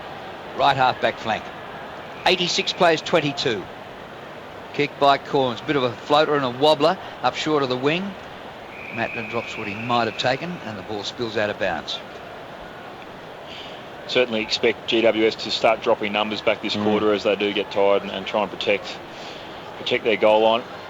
Close up on Palau starting on the bench too, Jared. Yeah, I just saw a shot of him on the big scoreboard. 1 kick, 1 hand pass and 1 mark is his stats to three-quarter time. Up on the forward line is Phil Davis, and kicked like a backman straight off the side of the boot, straight out of bounds. Depends which backman you're talking about now. You haven't improved your modesty levels over the retirement period, have you, Todd? Someone's got to talk me up. He's been indiscriminate. He kicked it out of the full at both ends tonight. Yeah. Grundy was able to take the mark at centre half back, and he ran straight through the middle, delivering the Swans deep inside the forward line. But Adam Kennedy took up good position, and if he didn't mark it, he was paid a free kick. Hampton claimed the advantage, got them out to half back for a moment. Palmer's hand pass was almost intercepted. He has to try again. Works his hand pass around in congestion. Townsend gets a clearing kick, but Jetta marks to reapply the pressure for the Swans. They're forward of halfway. He's gone for Goods on the lead out in front of Chad Corns. And Goods is going to get himself his first deliberate shot at goal for the night. He won't take it. Instead, he squares the footy for Craig Bird, who has been in a good vein of goal-kicking form with his couple in the opening term. Angle a bit better, and he might be a couple of metres closer to goal.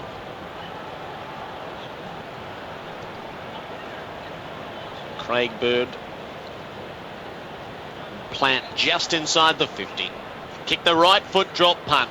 Gave it a lot of air and left it Very hanging fatigued on the kick, right. wasn't it? Very fatigued, very tired. He's had a good night. Swans by 65. Just seen the shot of Izzy Folau on the bench. He looks dejected, head down, as though he can't stand the camera being on him and showing the big image of him on the scoreboard. I hope he enjoys the game, because if he enjoyed rugby league and playing for Melbourne and Brisbane and Australia, I hope he enjoys this game, because $1 million is not going to help if you're hating the game. Exactly right. It's not all about money, is it? Best thing to do is get him out there, and he's just gone out, guys. So Ted Richards is picking him up. 87 plays 22 in favour of the Swans, approaching the 4-minute mark of the last quarter. Comes to Hanbury, quiet, to McVeigh, to Josh Kennedy. He squares the ball into Nick Smith near the circles. He gathers the bouncing ball. He gets some support from Teddy Richards up from defence. The kick to full forward. Comes to the front to Roberts Thompson, who blazes for goal, offline and out of bounds on the full, no score. Who said backmen can't kick? Lewis, not a bad attempt.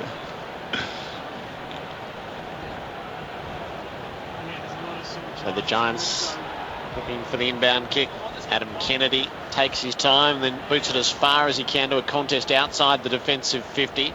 Hand pass in there from Green. Didn't go far, and he'll have to go again. He's dispossessed on this occasion, but he was taken high. Toby Green with the free kick at left half back. He squares it to McDonald. Hand passes over the top for Giles. He runs back through the traffic, gives it back to McDonald, and he's caught on the way through, dispossessed, and will be penalised holding the ball. Nick Smith caught the veteran. He was probably backed into a corner by his own ruckman.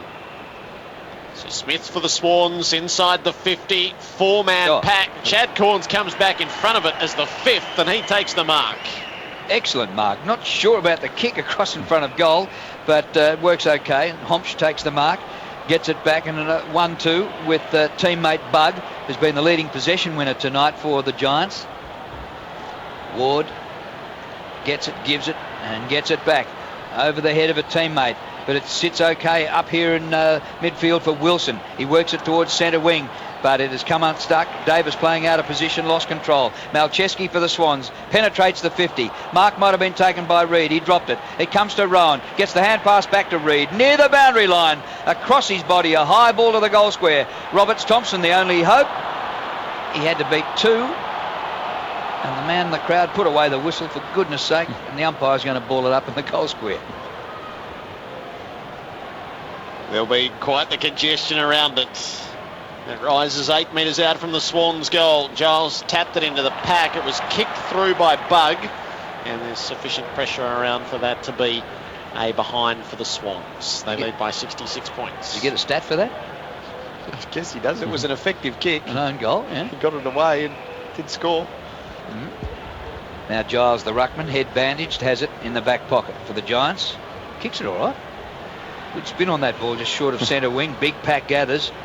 Off hands is taken by Bird, who started brilliantly with 2 goals in the first quarter. He's taken to ground and is holding the ball. Advantage taken by the Giants. Ward takes it.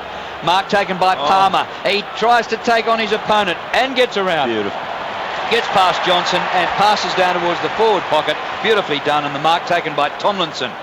They haven't scored a goal since the first half. He goes the short pass, and a mark on the boundary line has taken for the Giants. Tight angle. That's the veteran McDonald, who kicks the ball back into play, and Devon Smith will be the man to have the shot for goal. I think James was too tired to shoot and wanted to give it off. He's got the hands on the hips, and now he's bending forward from the waist. He is absolutely stuffed. A year out of football, I love it. Devon Smith from the production line of the Geelong Falcons. He hesitates. He's 45 out from goal, and actually McVeigh could have come in and creamed him, and Smith just lofted it over McVeigh, the man on the mark, and kicked it disappointing behind. Jared McVeigh is having a nice little chat to him after that. Kick in marked by Bird, hand pass to Goods. He'll flare it out to the right. Mumford's his target at halfback. Marks turns, Jetta galloping down the field for him. Goods off it as well. The kick goes sideways and back inside the defensive 50 for Grundy. Gee, now the scoreboard is isolating Izzy Folau in a big square on the screen and just showing him wandering aimlessly, not knowing where to go. Yeah, it's interesting with Izzy. They've put him back up at full forward, and I know they've got a plan with him, but I'd like to see him have a run up on the wing and get some freedom, because what he's going through his mind is he's going to open the paper tomorrow and know that he's going to say one stat or 2 kicks. And I just think to take a bit of pressure on him, let him get up at the ground, have a bit of a run around, see if he can get his hand on the footy and give him a bit of confidence. The scrutiny around him is just enormous, and you do have pity for the footballer like that himself and the human being. The scrutiny on a footballer like this is unbelievable, and it's going to be tough for him tomorrow morning when he picks up the papers. Had a couple of throw-ins at half forward for the Giants. This one might amount to something. McDonald got it off to Palmer. Adam Kennedy puts it up to the 50, and Davis on the switch forward is on the lead and marking most of 50 metres out from goal. He's not going to have the shot. Instead, he gives the hand pass to Hampton, who ran up behind him, kicks deep out into the right forward pocket. Mark has been taken by Adam Kennedy. Good skills, Hampton, doesn't he? Just slick. Very slick. Very Did you slick. say he worked with you blokes at the Swans? He came in he was part of the AIS scholarship scheme. He came in as a 15-year-old and spent about a couple of weeks training with us. Probably a good 3 or 4 years ago. Yeah, I'd say 3 years ago, yeah. Adam Kennedy, searching angle, right forward pocket. He started it right and it won't feed back.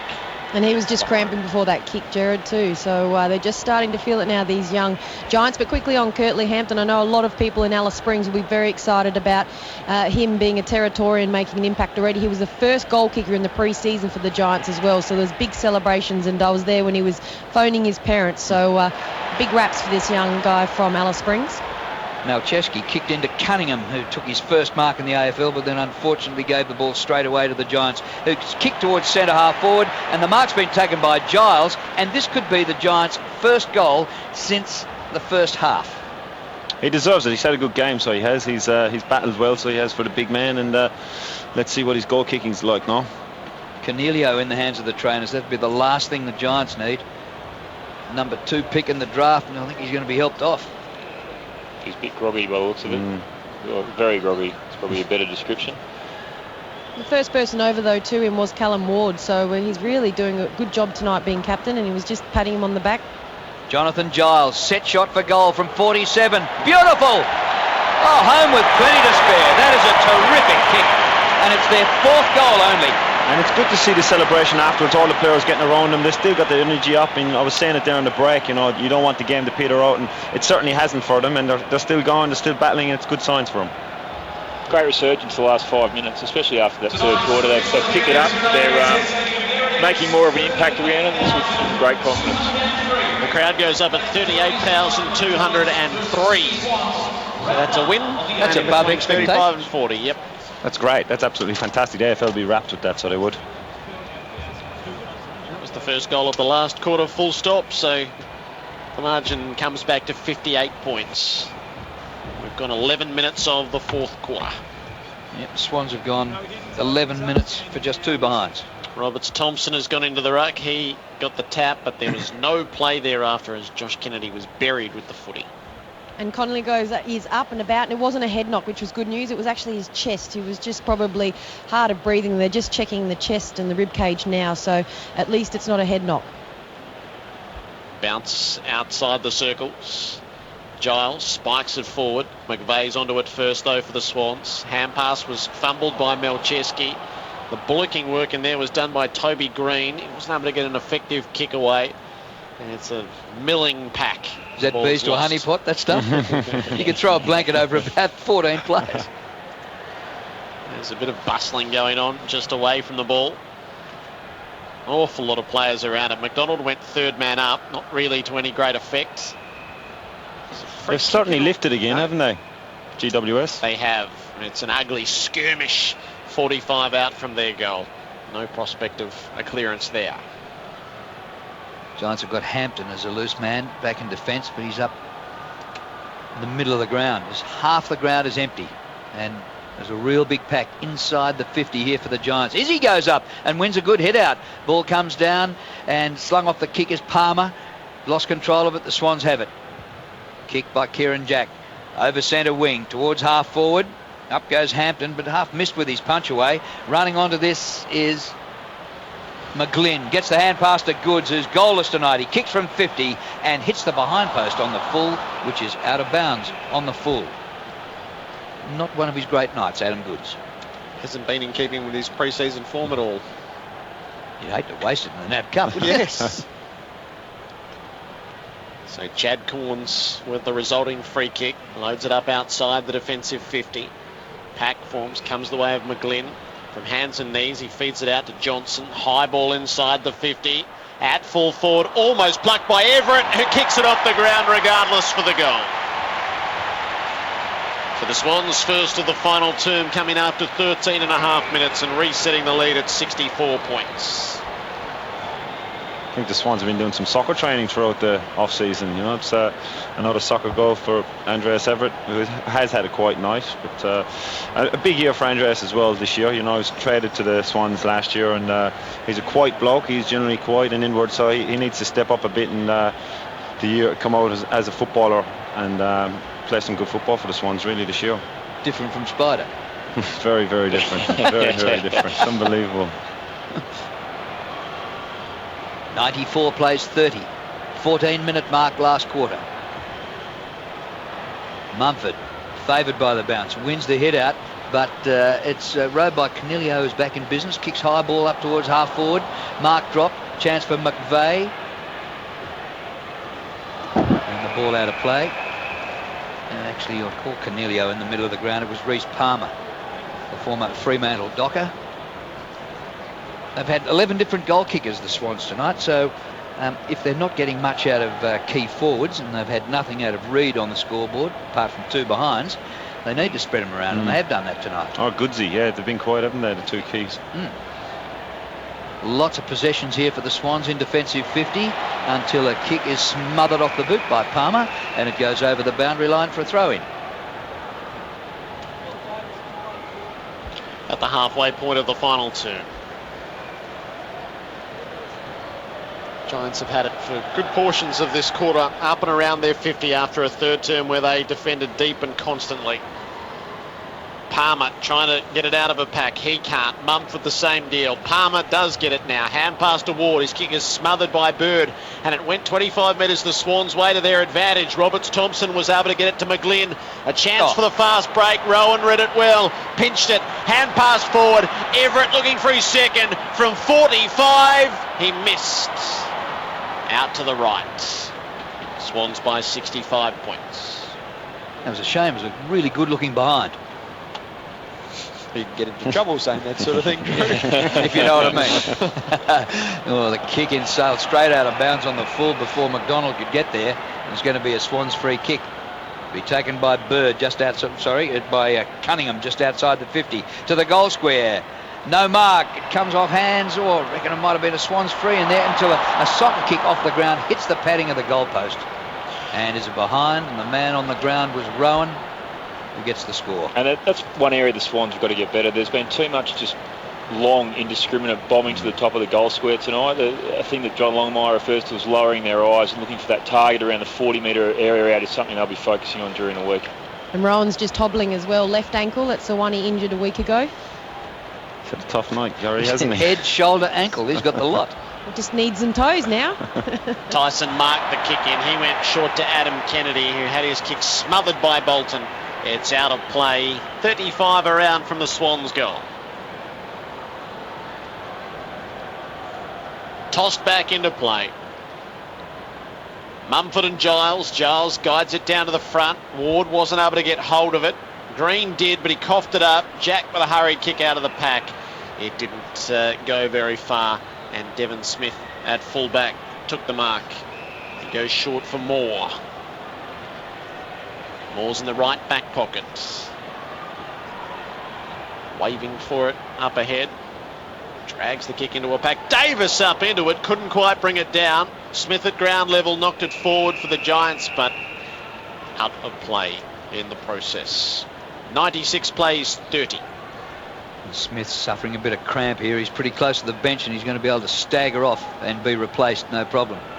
Just one goal each in this last quarter. The Swans would want to finish off better than just squaring the last term, wouldn't they? Ball comes to Ward, who's spun round on the tackle and gets one on the back, said the umpire. Free kick. Callan Ward kicks the ball backwards. They've done this a lot. Corns marks at half-back. He's advancing the ball, which is the next problem. He kicks towards centre wing.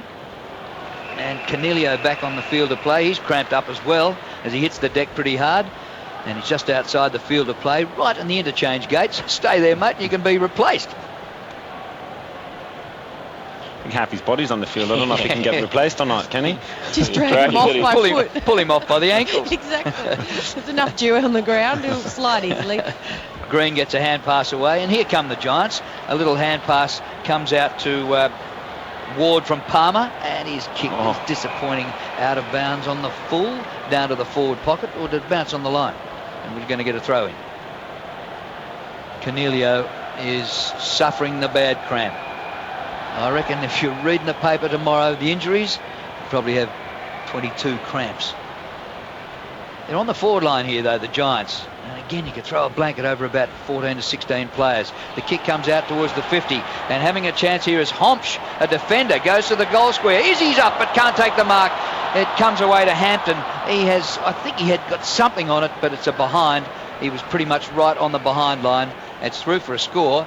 In this last quarter, the Swans have kicked 1 goal 4, and the Giants have kicked 1 goal 3. So it's a real arm wrestle. It wouldn't surprise me to see Sheed send out the runner and say, we've got a chance to win the quarter here, boys. And that would be a huge result, I think, in terms of an achievement for this game. If they can come away winning a quarter, given what else we've seen, that'd be outstanding. Well, I think the Swans have only really played 1 quarter. You know, they've played the third quarter when they came out and started for 15 minutes, and that's all they've played really tonight. They worked that around the boundary to the wing where it went over. And from the throw-in, Green is trying to win possession. His hand pass is picked off, though, by Jetta. He missed goods. So the Swans toiling away for not much effect. Malcheski lost it, had it stolen by Tomlinson. High ball the half forward, but the lone man back is Grundy for Sydney. Gee, the last 10 minutes is going to be hard yards for them all. Yeah. All 3 subs here for the Giants suffering cramps. And the interesting thing, though, it's not any of the veterans or the former players. It's all debutants, their bodies just realising how much workload they are actually doing. Jack put the Swans up inside the 50. Everett with a hand pass to Reid. Worked it around to Roberts Thompson, just on the wrong side of his body. His kick went nowhere, and Jeremy Cameron took the mark. Tall fella. He's got a chance to fill out and become a really good key position player, Cameron. His kick out wide to Bug. Has had a heap of the leather tonight here for the Giants. Oh, there's a kick that's smothered just outside the 50. It's gathered by Rowan. Hand pass to Bolton. Back to Rowan. Rowan with an open goal.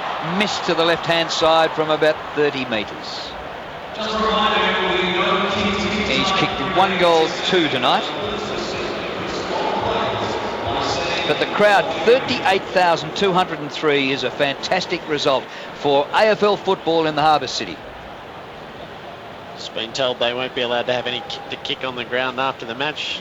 Boom. I'm sure the turf would stand up to any more than the 44 who go around in it. Long kick from Moore from the kick in into a contest. Came the way of Johnson, worked it through Jack up to Bolton inside the 50. No mark taken for the Swans. Sweeping onto it is Cunningham. He gets onto the right boot, kicks up the full forward, had good penetration about it, but Chad Corns again reading the play. He takes the contested mark and dabs it out into the back pocket for Adam Kennedy. The umps have shown in the past that they like the way he goes about it. He might be nearly amongst the votes tonight. Kennedy sits it up to the defensive 50. He went into the corridor. McDonald has to make it good with Cornelio. Green and Tyson was involved in there as well. The ball spills out the way of Giles. Hand pass back into the pack, trying to find his way through was Green. He's dispossessed. Tyson's got to go. They mug him. They steal the footy from him. Rowan with a hand pass to McGlynn. Standing start at 50. Dabs it out into the pocket. And away from Roberts Thompson. It runs out of bounds. Hey, the hard bodies are out of gas, just the same as the teenagers. Swans 14-13. Lead the Giants 4 goals 7. Here's the throw-in on the forward line here for the Swans. Oh, and Corns bounces off Goods again and gets the kick away close to the boundary line. I think he was kicking for touch, and that is a very fine result indeed.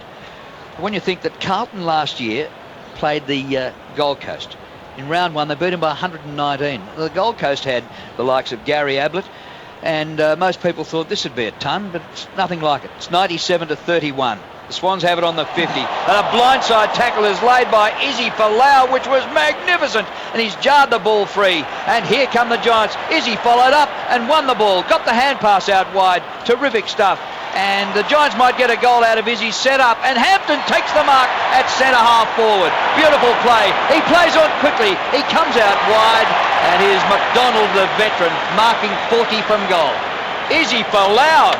Is he any good? That was his defining moment, wasn't it? Yeah, it was. Great piece of football. And you can see the guys get around him now, so they are all going over to Izzy and give him a bit of high-fiving and get around him. It's great to see. Outstanding tackle, follow-up handball, then a Shepherd, kept on running. Great to watch. And this late in the game as well, you know, just to keep going, and he's not cramping, you know, so it's good. Good signs. He's close. He's bending over. He's struggling a bit, big fella. James McDonald from 40 kicks the goal to honour the work of Israel Folau. That is a highlight of the night for me. Great passage of play. Giants 5-7, the Swans 14 goals 13. So the Giants have kicked 2 goals to 1 in this last quarter. And Craig Bolton, they might be winning the quarter. And that would be a big win. And that's going to compete for space on the highlight rule of Izzy Folau tomorrow on the news stations. That little bit of play, he had a great mark earlier on, but outstanding to watch, and really surprised. We spoke about that they were probably going to fade away in this last quarter, but they've kept on coming, and they're almost playing their best footy now late in the game. If Izzy did that once every 15 minutes, he could play a real role in the game. It's a good tackle. Well, he's done it twice in 2 hours, unfortunately. 10 goals neat is the margin. Kennedy won the clearance out of the middle. Rowan has to go and win possession. He did, but he coughed it straight up to Devon Smith, who has the Giants going the other way. Kick was a bit indiscriminate, although it bounces past Grundy. Onto it, there was Hampton. His hand pass was smothered. They crash in again hard. Melcheski feeds the hand pass out. Mumford stands. He's downed. Callan Ward came hard at him. Ball spills out to the boundary, and Hanbury's offloaded by James McDonald high. And it will be Hanbury's free kick. Jeez, I've loved watching him tonight. It's just inspiring. It must be for these young guys, I reckon. He's a fantastic bloke, and obviously captain of Melbourne back in his day, but he's been outstanding tonight, and these young guys will learn a lot off him. So just umpire not absolutely happy with how this has all transpired. They've won the quarter by 4 points. Can they win this final quarter? Coming up to the 26-minute mark, Hanbury delivers into the middle of the ground for the Swans. Mark taken by Nick Smith. He plays on the left boot. Now Goods is going to have 3 to beat, but you wouldn't put it past him. He uses the body well. He takes the mark 55 out from goal. McGlynn and Jetta both wanted it short. Goods didn't give it. He's going to blast this as far as he can. Oh, geez, missed by a mile. And not a good setup once again, just blasting it. You've got to work that into a better position from outside 50, and Goodsy knows that. He should know that as a senior player, you know. They got structures. They spend so much time, these guys, on this during the week, that exact sort of situation. So a lot of room for improvement at any rate for the Swans. Tim Moore takes the kick in. He goes short to the back pocket to Kennedy. It's been good, but just not this time. Kicks the ball out of bounds on the full over half-back flank. Well, this gives the chance to the Swans to get down there and get a goal and win the quarter. Johnson to take the free kick. Alex Johnson penetrates the 50. Pack gathers. Gee, there was a massive leap down there by Cameron, but he couldn't come down with the mark. And now there's a tangle of arms and legs, and this is what the Giants are trying to do. Just block things up. There's a high tackle, and it's going to be a Giants free kick in the middle of this. And if they can block things up and stop the Swans scoring a goal, they'll be winning this last quarter, and that'll be a big tick from Sheedy and the coaching panel at the Giants. The kick doesn't clear the area, and it's at centre half back or behind. It's only about 35 metres out from the Swans goal, and it's a stoppage, a ball up. 98 plays 37. We've played 27 and a half minutes in the last quarter. Into the turf, and up she goes. Mumford with a tap down to McVeigh. Tackled as soon as he got it by Palmer. Held to a standstill. Repeat the exercise. Still this 35 metres out from the Swans goal. The Giants have got all their players in the defensive 50. Every one of them. Folau and Mumford. Mumford down to Kennedy, who hit it hard, didn't take clean possession. Corns bowled him over. Gee, I'm not sure Kennedy had that. No free kick was the result. Giles kicks it into a dangerous spot. The Swans converge. Jude Bolton gets there. Works the hand pass back. Alex Johnson sits it up at goal. Misses to the right. It is a further behind. It's the Swans by 62. And they trailed by 64 at three-quarter time. It was 17 at quarter time, 31 at half time, and 64 at three-quarter time. Can they hang on and stop the Swans getting a goal and win this last quarter, which will be a huge effort? Other debutant teams have won. Brisbane Bears did it. Kick outside the 50. Mummy takes the mark for the Swans in a big pack.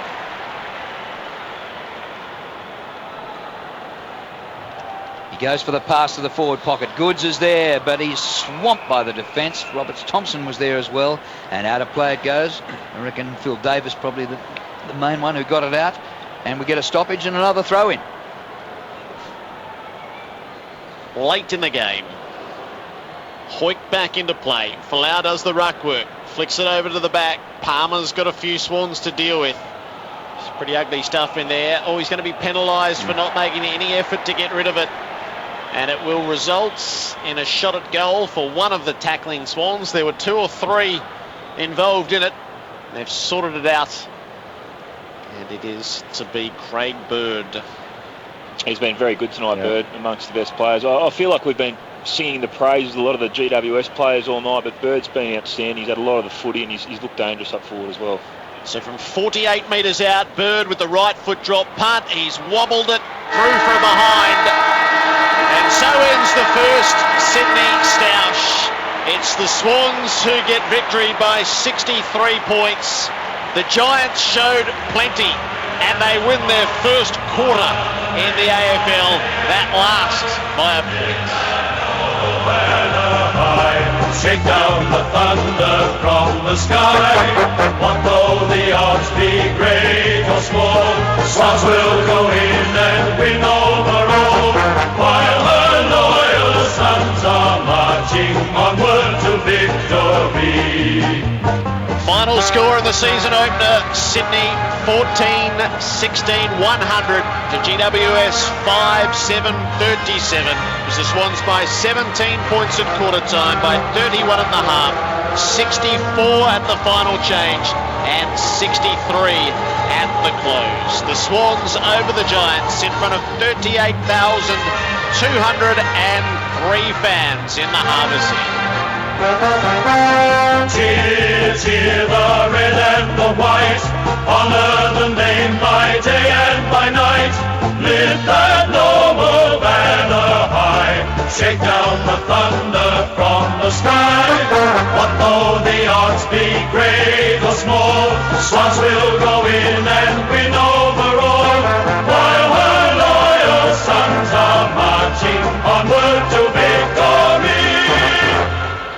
Goal kickers for the Swans, 2 each to Kennedy, Bird and Jetta, with singles to McVeigh, Everett, Jack, Rowan, McGlynn, Bolton, Roberts Thompson and Mumford. For the Giants, 5 individual goal kickers. Callan Ward kicked their first. Wilson, Giles, Hoskin Elliott and James McDonald with a goal in the final term. You know, the Swans kicked 1 goal 8 in the last quarter to lose it by a point. There you go. Great effort in the last quarter by them, wasn't it? Look, they really came back, and I said it at three-quarter time, hoping the game wouldn't peter out and GWS wouldn't, and they did put it up to them in the last quarter, and it was fantastic. Swans' point of view was disappointing. Probably only played 15-20 minutes in the whole game. It's a curious sort of night for them, wasn't it? It's funny. Not often you would look at a 12-goal margin and not say that team wasn't a comprehensive victory, but in the context of this game, I was a little bit underwhelmed by the Swans tonight, and super impressed by what I saw from GWS. And that last quarter to take it up to the Swans and win it effectively. I mean, now that is obviously largely due to the fact that the Swans couldn't kick straight, but At any rate, a lot of youngsters made a mark tonight. Really impressive stuff, and as a team, there's lots to like there. I think still sometimes you got to understand, it's a lose-lose situation as a footballer going into that game for the Swans. They still win by 60 points plus, and it's a lose-lose situation. So sometimes it can be on that side. But I think also with GWS and their game plan, I don't think they're going to have as big a blowouts as Gold Coast had. Gold Coast had a very attacking brand of football. GWS certainly have a flooding style, get behind the ball and work it up, and they won't have as much blowouts. But the way they went about the football was very, very attractive. There's going to be both teams still out on the ground. There'll be a presentation for the player of the match and the cup. This is the start of the tradition between the two Sydney teams, and there'll be a cup on offer each time. And here's Craig Willis.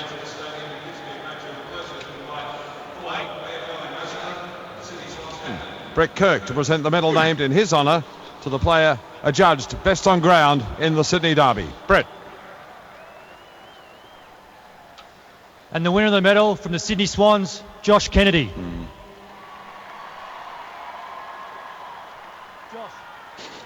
Goodsy's just walked up. Goodsy's just so used to his name being read out for winning things, he started walking up.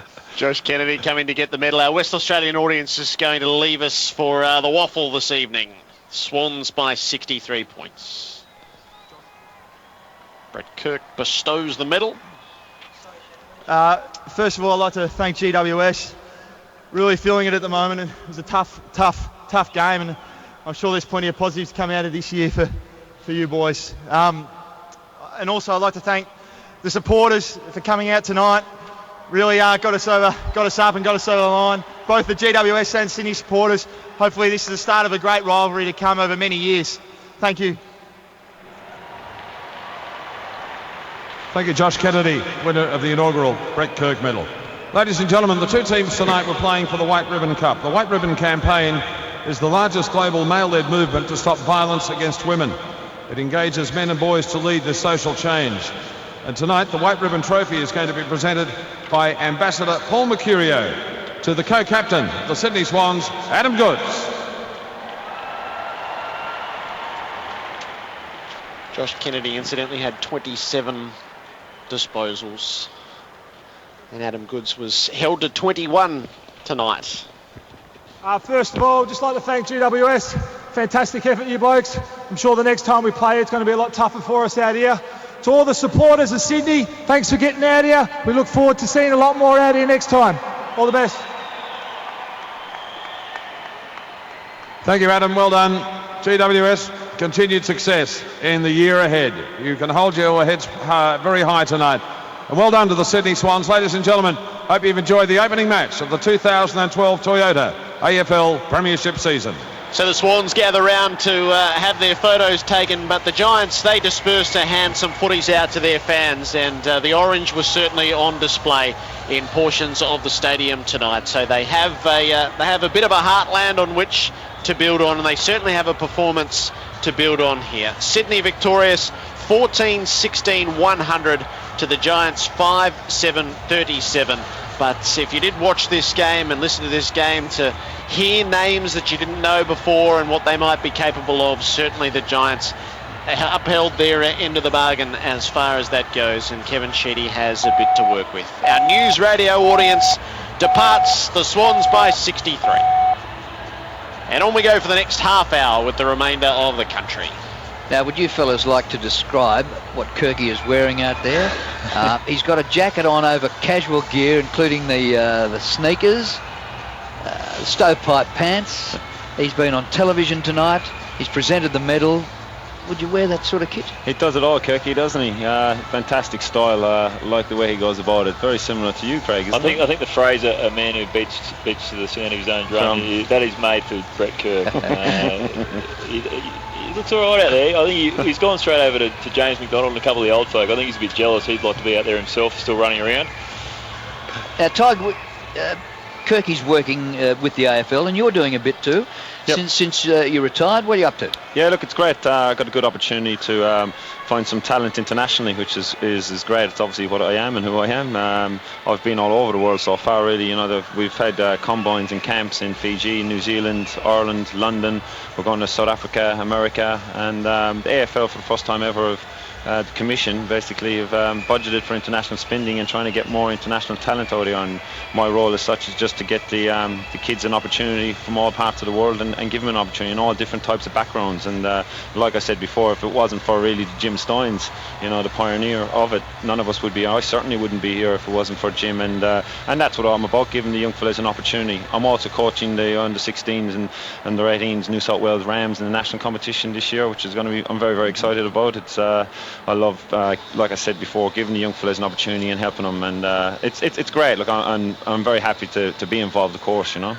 Are there any other Nick Natanuis out there? There's plenty, you know. You'd be quite surprised when you go to Fiji. There's about 30,000 people that actually play the game of AFL football, and it's the passion, it's the raw passion that you see in these people that, you know, some of them don't speak English, and you're all over the parts of the world, and they're talking about Adam Goods and Nick Natanuis and these blokes, and it's unbelievable. And to see the passion of the game, and I certainly have got that passion from living here for the last 13 years, you know, and it's something that I'm proud to be going around the world and trying to get talent and bringing out here to this great game. So do you have to take DVDs with you, or are they watching our game on satellite TV? Yeah, it's on satellite TV, and or they're probably listening online to ABC, or they're over here listening to us at the moment. But like I said, it's the coverage has gone nationally, internationally, which is fantastic for the game and fantastic for kids getting an opportunity or interested in coming out and having a hand at it. And it doesn't matter of your background, where you're from, and where you're growing up. If you have an interest in a sport and you want to make it, well, that's what we're trying to do, is create a pathway for these kids around the world. So your game, Gaelic football, is not that different from Australian football, but somebody like Mike Pike, that is incredible, isn't it? It is unbelievable, you know, and Pikey's story is fantastic and one of the greats of the game, you know, and to play in a Rugby World Cup and score a try against New Zealand and come over here and play the game. And Mike Pike's story was basically he wanted to move out from France where he was playing rugby and sent the DVD to the Swans, and they invited him out for a game. He said, look, I want to play this game, and our role is to try and help kids make it a lot easier, the pathway for them. Instead of having to go and send a DVD out or whatnot, we're hosting camps and combines around the world and give these young fellas an opportunity. And it's fantastic to see that, and it makes the game so refreshing, so it is, and you see players like that from all parts of the world. We're about to head into the Swans rooms where Shannon is, and the players have formed up. They'll sing the song for the first time this year. 63-point winners over the Giants, 14-16, 100 to 5-7-37. So they get this season opener away, and they can watch everybody else next week.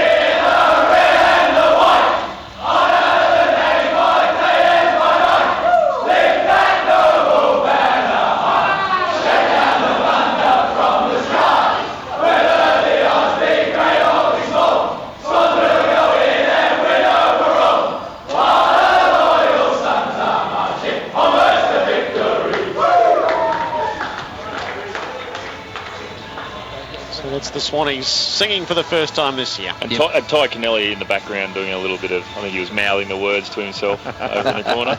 Yeah, I would love to be down there singing with him. I've enjoyed myself up here now tonight, boys. Having said that, I have missed obviously playing, but I've had a lot of fun here. Well, you know, should we put our arms around each other and throw soft drink all over each other? Oh, please, let's do it. Give us, just delve down into it a little bit for us, Craig and Tig, and give us sort of what to take out of this match. Well, from GWS's point of view, a lot to take out. I think we saw a lot of individuals tonight who we're going to see a lot more of in the future, and some really talented players. Their old brigade for mine really gave them a solid base to work from. James McDonald, Reece Palmer, Callum Ward, Chad Corns. Interestingly, they're all leading possession getters for the GWS side, and they had tremendous leadership out there, and they had a really solid base for these guys. Just some of the youngsters that caught my eye. Thomas Bugg, Folau did obviously a couple of amazing things that we really liked. Curtly Hampton, Tim Moore, Smith, Townsend, Tyson, like that. Just so many of these players actually stuck their hand up and said, "Hey, look at me! I've got something out here to offer." From the Swans' point of view, they won by 12 goals, and they'll be happy to get through that, and a good starting point for them. But like I said before, I'm a little bit underwhelmed by the way they went about it tonight. They showed in the third quarter the difference between the two sides and the standard, what the standard should be. They're potentially a top four side. GWS, many people predict they won't even win a game. And in that third quarter, they played like that. The Sydney were comprehensive. GWS didn't look like scoring, but for the rest of the game, it was much more of an even arm wrestle. Sydney weren't clinical. They lacked polish going forward. That'll be an area that Joel Longmire, I think, is pretty disappointed with, and a lot of work to do there. Probably a few guys that were a bit quiet and down on form for them. Some of the individuals did stand up now, to be fair, and we have been harsh on the Swans, and I think Craig Bird obviously had a great game. Josh Kennedy, like we said, Teddy Richards, I don't know how many intercepted marks that he had throughout the game, was very solid down back, and it is true, like you said, they'll be disappointed. They'll be happy that the Swans, they've got the win and got away, I suppose, without any major injuries as well, getting out of the game. They've got a week off now to reassess, spend a lot of time, I think, on ball use, and like you said, Craig, I think the intensity side of things was very disappointing. It was probably 15-20 minutes that the Swans played, and if you want to be a top 4 side, you have to do that for 4 quarters, and plain and simple, and that's exactly what the standard it has to be set inside in the rooms, outside in the field, and that standard wasn't set tonight. It was 15 minutes that the boys played, and it was very, very disappointing. Now on the flip side, GWS did have a crack, and they had a go at the boys, and their intensity was fantastic, and some of the players you said, like the older brigade, were great, and Chet Corns was very good late in the game again, and he's really stood up, so I was impressed with himself, and James McDonald were great, and Tim Moore looks like a player that could be there for 10 years. He's a fantastic footballer, great one-on-one competitor, good speed, good size, and he'll get a lot of confidence out of that game, as will a lot of the young players playing. Well, it's not this tough, it's not that bad. They'll be going 17, 18, 19-year-olds that are there playing, so well, you know what, we've done it hard, it was a tough game, but you know what, I belong here, and we belong here, and they'll start getting belief in the style of football that they've played as well, because there's a lot of new terminology they got to bring into football, style of football, things that young players are constantly trying to focus themselves on and whatnot, but it's a part of the game that GWS, I think, will take a lot of courage away from. And a hard game to analyse in many respects, because they're an unknown quantity, GWS, so we're sitting here looking and dissecting the Swans, but we don't know what GWS, we don't know what to compare them to, so they actually might outdo predictions this year. There's a lot to like there, and if maybe the Swans were playing at a higher level that we've given them credit for, and GWS just were quite amazing. So, and if you come to the game tonight as a GWS or an AFL supporter, you'd be very, very happy with what you saw, and the brand of football and the style of football that they're going to play. It's something that's very attractive, because you see the young fellas and you see Izzy doing something for half a minute and whatnot. That's little stuff that, if you can get that more consistently throughout their game, and the younger players, it's something that's going to obviously improve the game and make it more attractive for people to come along and watch the game of AFL out here in Western Sydney. And time's going to help them with the bigger bodies, when they were going to put the hours in the gym, and I think that's basically where the game was won and lost tonight. You have a look at Sydney's better players, Josh Kennedy, Craig Bird, Jude Bolton was very good. They're in and under, they're those hard bodies, and they're able to dominate in and around those clearances. Makes it very hard to win games of footy if you can't win those centre square bounces, and Sydney were just too good in that area. And on that as well, on the flip side with that, with Lewis Jetta and Gary Rowan, we talked about a bit throughout the game. Those type of players, if they can step up this year and prove an X factor to the Swans, it gives the Swans something different. It's a style of football that the Swans play. It's very inside, contested football, but it gives them another dimension going forward. If you have Lewis Jetta and Gary Rowan adding another ball, it makes it a few more headaches for opposition coaches when they're playing the Swans, Yeah, very, very good tonight, Jetta.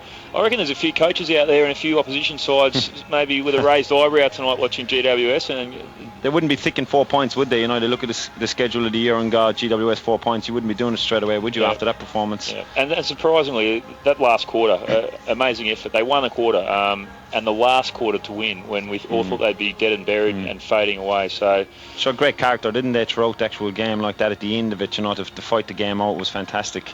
Shane Mumford is with Shannon down in the Swans room. Yes, Jared, and just quickly, they had such a big song sung, and in the middle they had young Harry Cunningham, and I think they actually used probably every sport drink that they had, and in the end they just started throwing the sports bottle at him. Shane Mumford, congratulations on your first win for season 2012. Were you quite surprised at how physical the GWS Giants were tonight?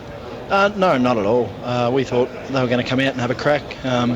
Being their first game, they wanted to prove to the competition that they're going to be able to play out the whole year, and they want to play a contested brand of footy, so it wasn't a shock at all, really.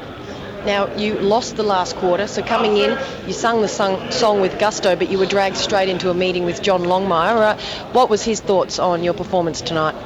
No, he was quite happy with the way we performed. Obviously, there's a lot of room for improvement there, and we'll work hard on the track this week and prepare for Fremantle round 2. And a big congratulations to you too, a goal. Always nice when the big men of the competition get a goal. Do you work out how you're actually going to celebrate when you get one of those? No, I don't kick enough to work on a celebration, so I'm usually right. Big smile down here, boys. Shane Mumford, up to you. Thanks. Well, he's got a couple of former teammates up here. Who wants to have a crack first? I'll start first. Mummy, Bolt's up here, Craig Bolton. Mate, that's a complete lie that you do not practice celebrations. I've seen you in the locker room writing down notes on what you're going to do after kicking goals, mate. But, here we go. But well done. And just further to Shannon's point, a lot of young bodies out and a lot of lighter bodies in the GWS side, but they really threw themselves around in the centre square. Was that something that you did expect, or were you a bit taken aback with their intent to tackle? No, I don't think we were. But I think through the midfield they played a few more of their bigger, more senior guys. But then again, you expect a contest from all of them. So I don't think we were really shocked. Hey, Mummy, Tig up here. How you doing? Yeah, not too bad. How are you? Look, how'd you find Big Izzy? First of all, you played a bit against him tonight. How was he? Yeah, well, once he learns how to read the play a bit better, he sort of gets lost a little bit, which made it a bit easier for me. But I think, once he learns to read the play a bit better, he's definitely a good athlete and can jump and move around the ground. So he could develop into something. And Big Gilesy as well. You had a good battle with him there, didn't you? Yeah, he's pretty strong, Gilesy. So I might have to do a bit more homework on him next time. And is that something that the Swans didn't do? Not we, sorry guys. Something that probably didn't do. You think a bit more homework that needs to be done on GWS? I'm sure a lot of other clubs are going to know after that performance tonight. No, I don't think we took them lightly at all. There was a lot of guys throughout the week researching on the younger, especially the younger players. So the blokes were getting around to your Alex Johnsons and guys like that actually have played with these guys beforehand. The season opener is always hard to judge, both from fitness and from a skill level. It seemed that you really clicked for 20 minutes in the third quarter. Did you think that sort of contained an element of your best footy? I guess, yeah. The way we're moving the footy and hitting the contests, something we've got to be able to do for 4 quarters. And if we're going to compete with the better sides in the competition, that's the way we're going to have to play for the whole game. So we're going to have to look at it over the week and prepare for round 2. A Bunyip boy. How does a Bunyip boy settle into Sydney? Settled in really well. I've always loved being near the beaches and stuff, so... Coogee Bay Hotel helped him, I think, did it? Yeah, getting around Ty Canelli didn't mind taking me down there, so... What was the physical toll like towards the end? There was cramp setting in and players looked like they were gassed. These early couple of rounds do really test the physical readiness. Yeah, I felt like I was running on a treadmill for about the last 15 minutes, so... obviously a few more games and hopefully I can get a bit more match fit and I'll be able to run them out a bit better. Mummy, just getting back to the game itself, at half time, was there any direction? What was the direction coming from Big John Longmire or Big Horse? Just that we probably weren't going hard enough at the contest and we weren't clean enough. We were fumbling the ball a lot and that's something we're going to have to work on big time. Got to be clean and hard. You've got a week off before round 2. Do you know what your program's going to be in that time? Not 100% sure. I know we've got the weekend off, so we've got a big week on the track and then a bit of a weekend to relax and refresh before round 2. We'll wish you luck with it. Enjoy your weekend off and see you in round 2, Shane. Thank you. Shane Mumford with us on Grandstand AFL tonight. Did anybody ever call him Shane? Never. He was always Mummy, was he? No way. No, Big Mummy. And he came like baby Huey, didn't he? He was massive, wasn't he? Yeah, well, I think Geelong did a job. Did a job. When they first got him. He worked as a boiler for, I'd say, about 4 or 5 years and down in Geelong. And then Geelong saw him play some country footy. And while he was working and trying to get on the Geelong list, he'd come out during a break and work and run around the building starting to lose weight. So it's a great story. Look, you love playing with blokes like Shane because he just attacks the football and loves the contest, loves his football, very passionate guy. And he's a great player to play with, and he's one of those guys, like I said, you just love playing with him. And really developed over the years. He's just a great success story, isn't he, over the last couple of years. He's probably ranked up there in one of the elite ruckmen of the competition now, and it was very good tonight again. Although in saying that, Giles, his opponent, he was a very good player for GWS as well. It was a good battle, wasn't it? Oh, yeah, it was. two big boys going at it, and Izzy chipped in every now and then as well, which was, he looked all right, Izzy, when he was in the ruck, you know what I mean? His touch was okay, he wasn't too bad, he came in a couple of times third man up, so look, he's going to have a lot of scrutiny obviously over the next couple of days on his game, and I think that's probably the biggest thing I think with himself and Carmichael, that he's got a lot more upside, I think, as a centre-half forward. He's got a more X factor to his game than Carmichael will ever have. Having said that, he's got a lot more downside as well, because he's going to go through games where he's not going to touch the ball probably, and he's not going to get near the ball as a centre-half forward. And I said it before, if you're a centre-half forward in this game, it's the hardest position on the field, and it takes normal Australian footballers that have grown up with the game 3 or 4 or 5 years to develop a centre-half forward. So it's a tough position for him to play and a tough position for him to develop. But if he's in the ruck, if he goes to stoppage after stoppage, as long as he can get there and his endurance lets him get there, that can be his role. In the old days, ruckmen used to take marks around the ground. Not so much these days. I can't see him ever doing that. No, I agree. It's and that's a learning process. That's what they're going to have to battle with. When he's not getting a touch or he's not in the game, well, we'll put him in the ruck and put him, and like you said, Craig, maybe get him around the ground and take the pressure off him a small bit and just release him up into the game. But when he has an impact, what I like is he has an impact. X factor. He was probably involved in 2 passages of play in the whole game, but they were outstanding, and they were some of the best passages. Great mark and great recovery on the ground level. So he's got a lot to learn. I like his game tonight, and I hope he takes some confidence out of it, because you can see in his position with the amount of pressure on it, it seems like a quite introverted, humble guy. You do hope it doesn't get the better of him, and he does get a lot out of it. He should be able to take a mark, because he used to take marks in rugby league. Oh, yeah. The chip kicks, he used to fly really high. Well, it was Melbourne Storm actually were one of the first clubs to do it, and obviously down in Melbourne, so they were watching AFL football and they'd kick it out to the wingers, and there was Izzy, catching the footy out in his hands instead of in the chest, which is a commonplace in rugby. And the game of rugby league and union has changed because of it. Now you see a lot more players going at the ball out of their hands instead of in the chest. And look, he certainly has. It's a confidence thing, it's a timing thing. Marking is very much, if you put your name on the ball and you know you're going to get it, you're going to get it more often than not. And I didn't do many of them, no, I must say, throughout my career, but I watched you do a few, Craig. Some beautiful marks. He can tackle Dan Hanbury. He hit Dan Hanbury pretty hard tonight, and we saw Carmichael last year do a few good hits, and I think that's going to be a sight to see from Israel this year. He got Dan when the ball was going from his hand to his foot, and at the split second, in he came from the blind side underneath the kidneys. Beautiful spot. It was a beautiful tackle at half-back and resulted in a goal up the other end. It was fantastic. I just hope he doesn't get too down on himself, because there were times late in the game when he was on the bench and he looked as though he didn't want to be there. Well, didn't want to be on the bench, didn't want to be at this venue. And then he came on, laid that terrific tackle. So you just cannot comprehend the level of scrutiny that guy faces. As we said during the game, there was the scoreboard had a little cutout of him following him around the ground, and a guy in his first game, playing AFL footy at a professional level, it's such a consuming job, and every day you're under so much pressure to perform from your teammates, from the public. And in his guy, he doesn't deserve that. Obviously, from a financial perspective, that's why he's got it.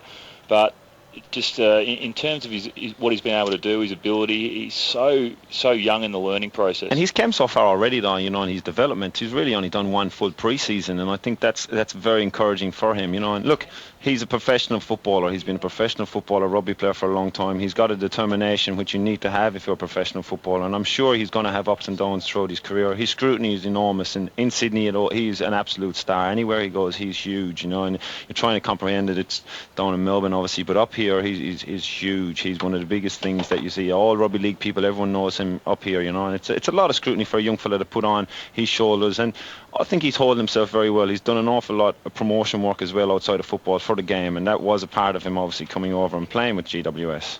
Do you blokes, or would blokes in the game begrudge him that he's Johnny come lately who's getting all this money, and the other blokes have been going for 10 years getting a fifth of it? Just take that one on notice, because Chad Corns is down in the GWS rooms with Shannon. Yes, I am, Jared, and I'd be a little confused if you didn't know that they were in grey and orange, because Chad Corns was with assistant coach, we know Mark Williams, obviously former Port Power coach, and then also Graham Corns here. So Chad's surrounded by very familiar faces. Chad, first of all, a big congratulations on coming back into the AFL in such a good game. Yeah, thanks. It was a 10-goal loss, but it probably feels like the best 10-goal loss I've ever been involved in. The way they played and the way they attacked the ball and how tough they played is a real credit to them. So I think the club and the supporters can take a fair bit out of that game. And what was said at half-time by Kevin Sheedy, I mean, the boys, to their credit, you guys really gave it to him that first half. Yeah, he just said we want to try and outscore them in the second half. We had a bit of a rough patch there in the third quarter, but to our credit, I think we won the last quarter, and that was what talked about at three-quarter time. So, yeah, they were pretty happy about that when we came in at the end of the game. And something that was very noticeable was towards the end of that last quarter, which you won by 1 point, a lot of cramping from the young guys. We had to note that yourself, the veterans like James McDonald, maybe it did help to have a couple of AFL kilometres under the legs. Yeah, I was cramping too, and probably Macca was as well. It always happens in your first game. It's the longest game we've played this pre-season, and it's always going to happen. But I thought all in all, the boys' fitness was really good throughout the game. Now, you've played in a couple of clubs that have so many players with such, I guess, great stats next to them. 17 debutants tonight. How nervous were you running out into the AFL for the first time in the 18th team with that many debutants around you? It was actually great to be a part of. There was no real nerves from the boys, or if there was, they didn't show it. Everything was really positive in the rooms before the game, and a great energy around the place. So, 17 first, I think it's not the record, it is almost. So for them to perform like that in their first game for a club is a really good effort from them. Now, guys, he's got the headphones on. It's up to you. We saw Kevin Sheedy doing a few one-on-ones at three-quarter time and quarter time, but most of the coaching appeared to be done by Mark Williams. Is that the way it is? Yeah, pretty much. Choco does the nitty-gritty of it all, and Sheeds just likes to go around and talk to the players individually and give them advice that way. So, Choco, he's had a great experience at Port, so the way they work with each other is a good balance. Has he changed his ways since the Port days? He's actually chilled out a little bit. He's not as angry as he used to be, and but he's just such a great teacher. So the club couldn't have a better person in charge, to bring these young kids up. Chad, how you doing? Ty Kennelly up here. Hey, Ty. Great effort, well done, man. You must be very proud of the boys. Look, I know often when you're playing with young players, you feed off that energy, and sometimes you can get frustrated when you're training and playing with them. How was it out there?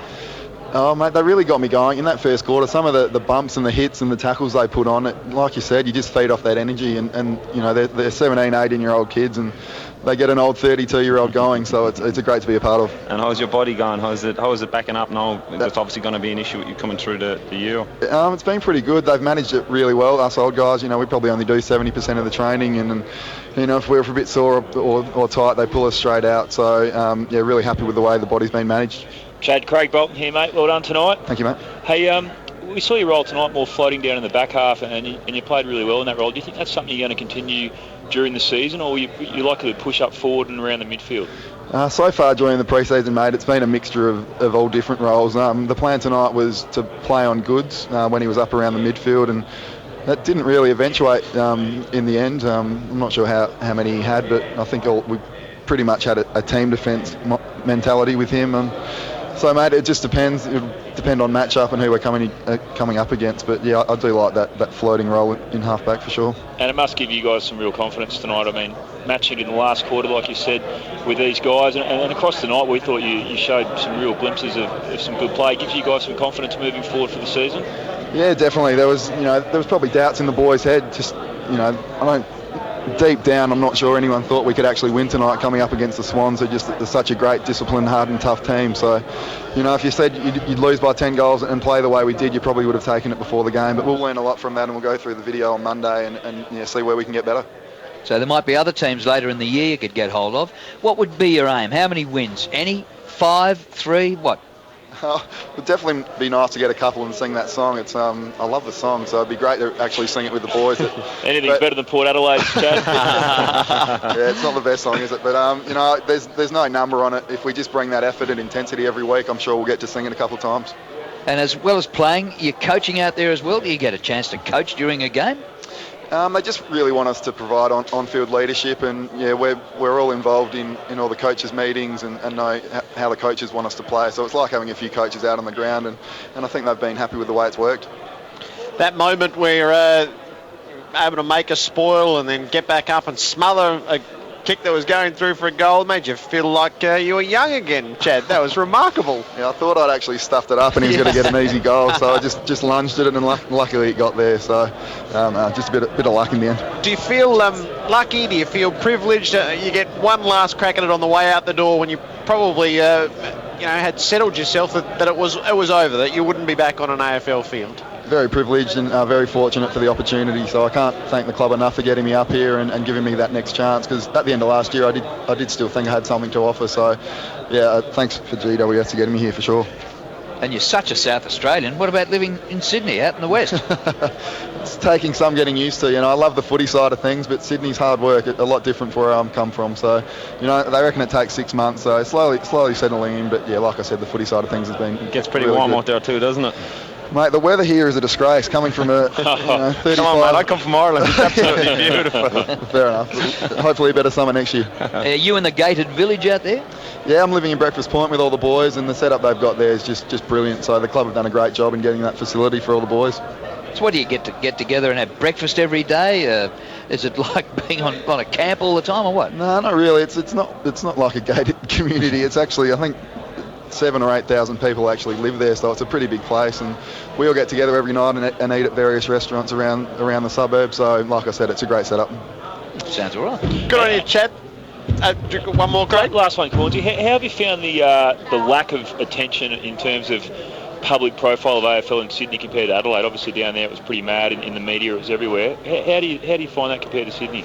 Obviously a lot less here, mate, but the club have been wrapped with the support and the promotion they've got in the media in the last couple of weeks, and I'm not sure what the Daily Telegraph is normally like, but to have an 8-page spread during I think it was on Wednesday, the club were just wrapped at that. So getting some really good publicity, and in a couple of years' time when the boys are pushing for final spots, hopefully that can continue. And on that, how do you think he's handling all the pressure? Obviously there's a lot of scrutiny on him.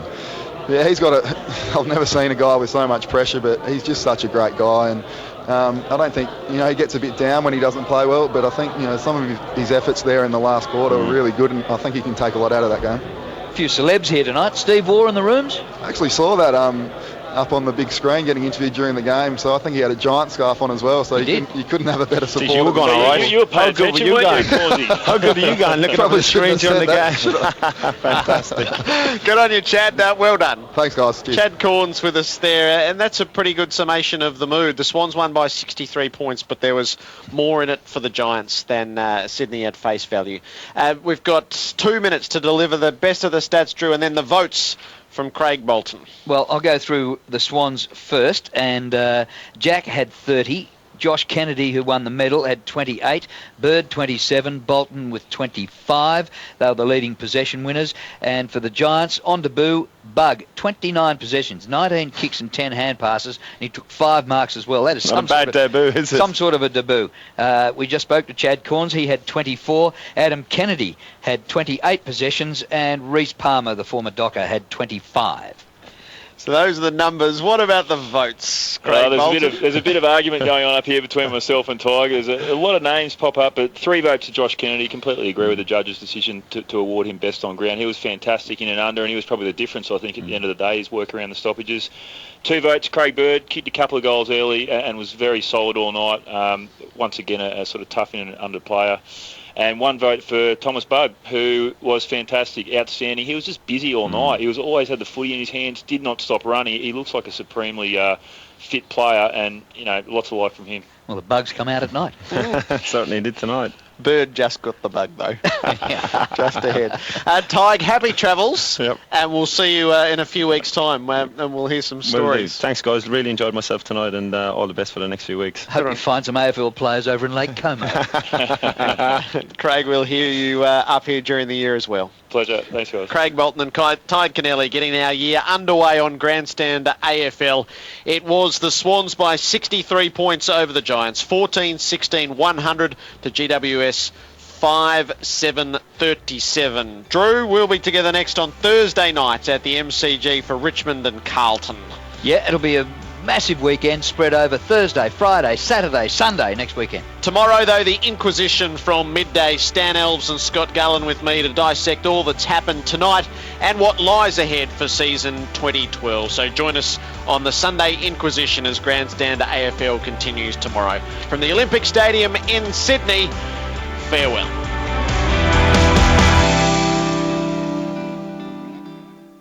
Direction, what we're trying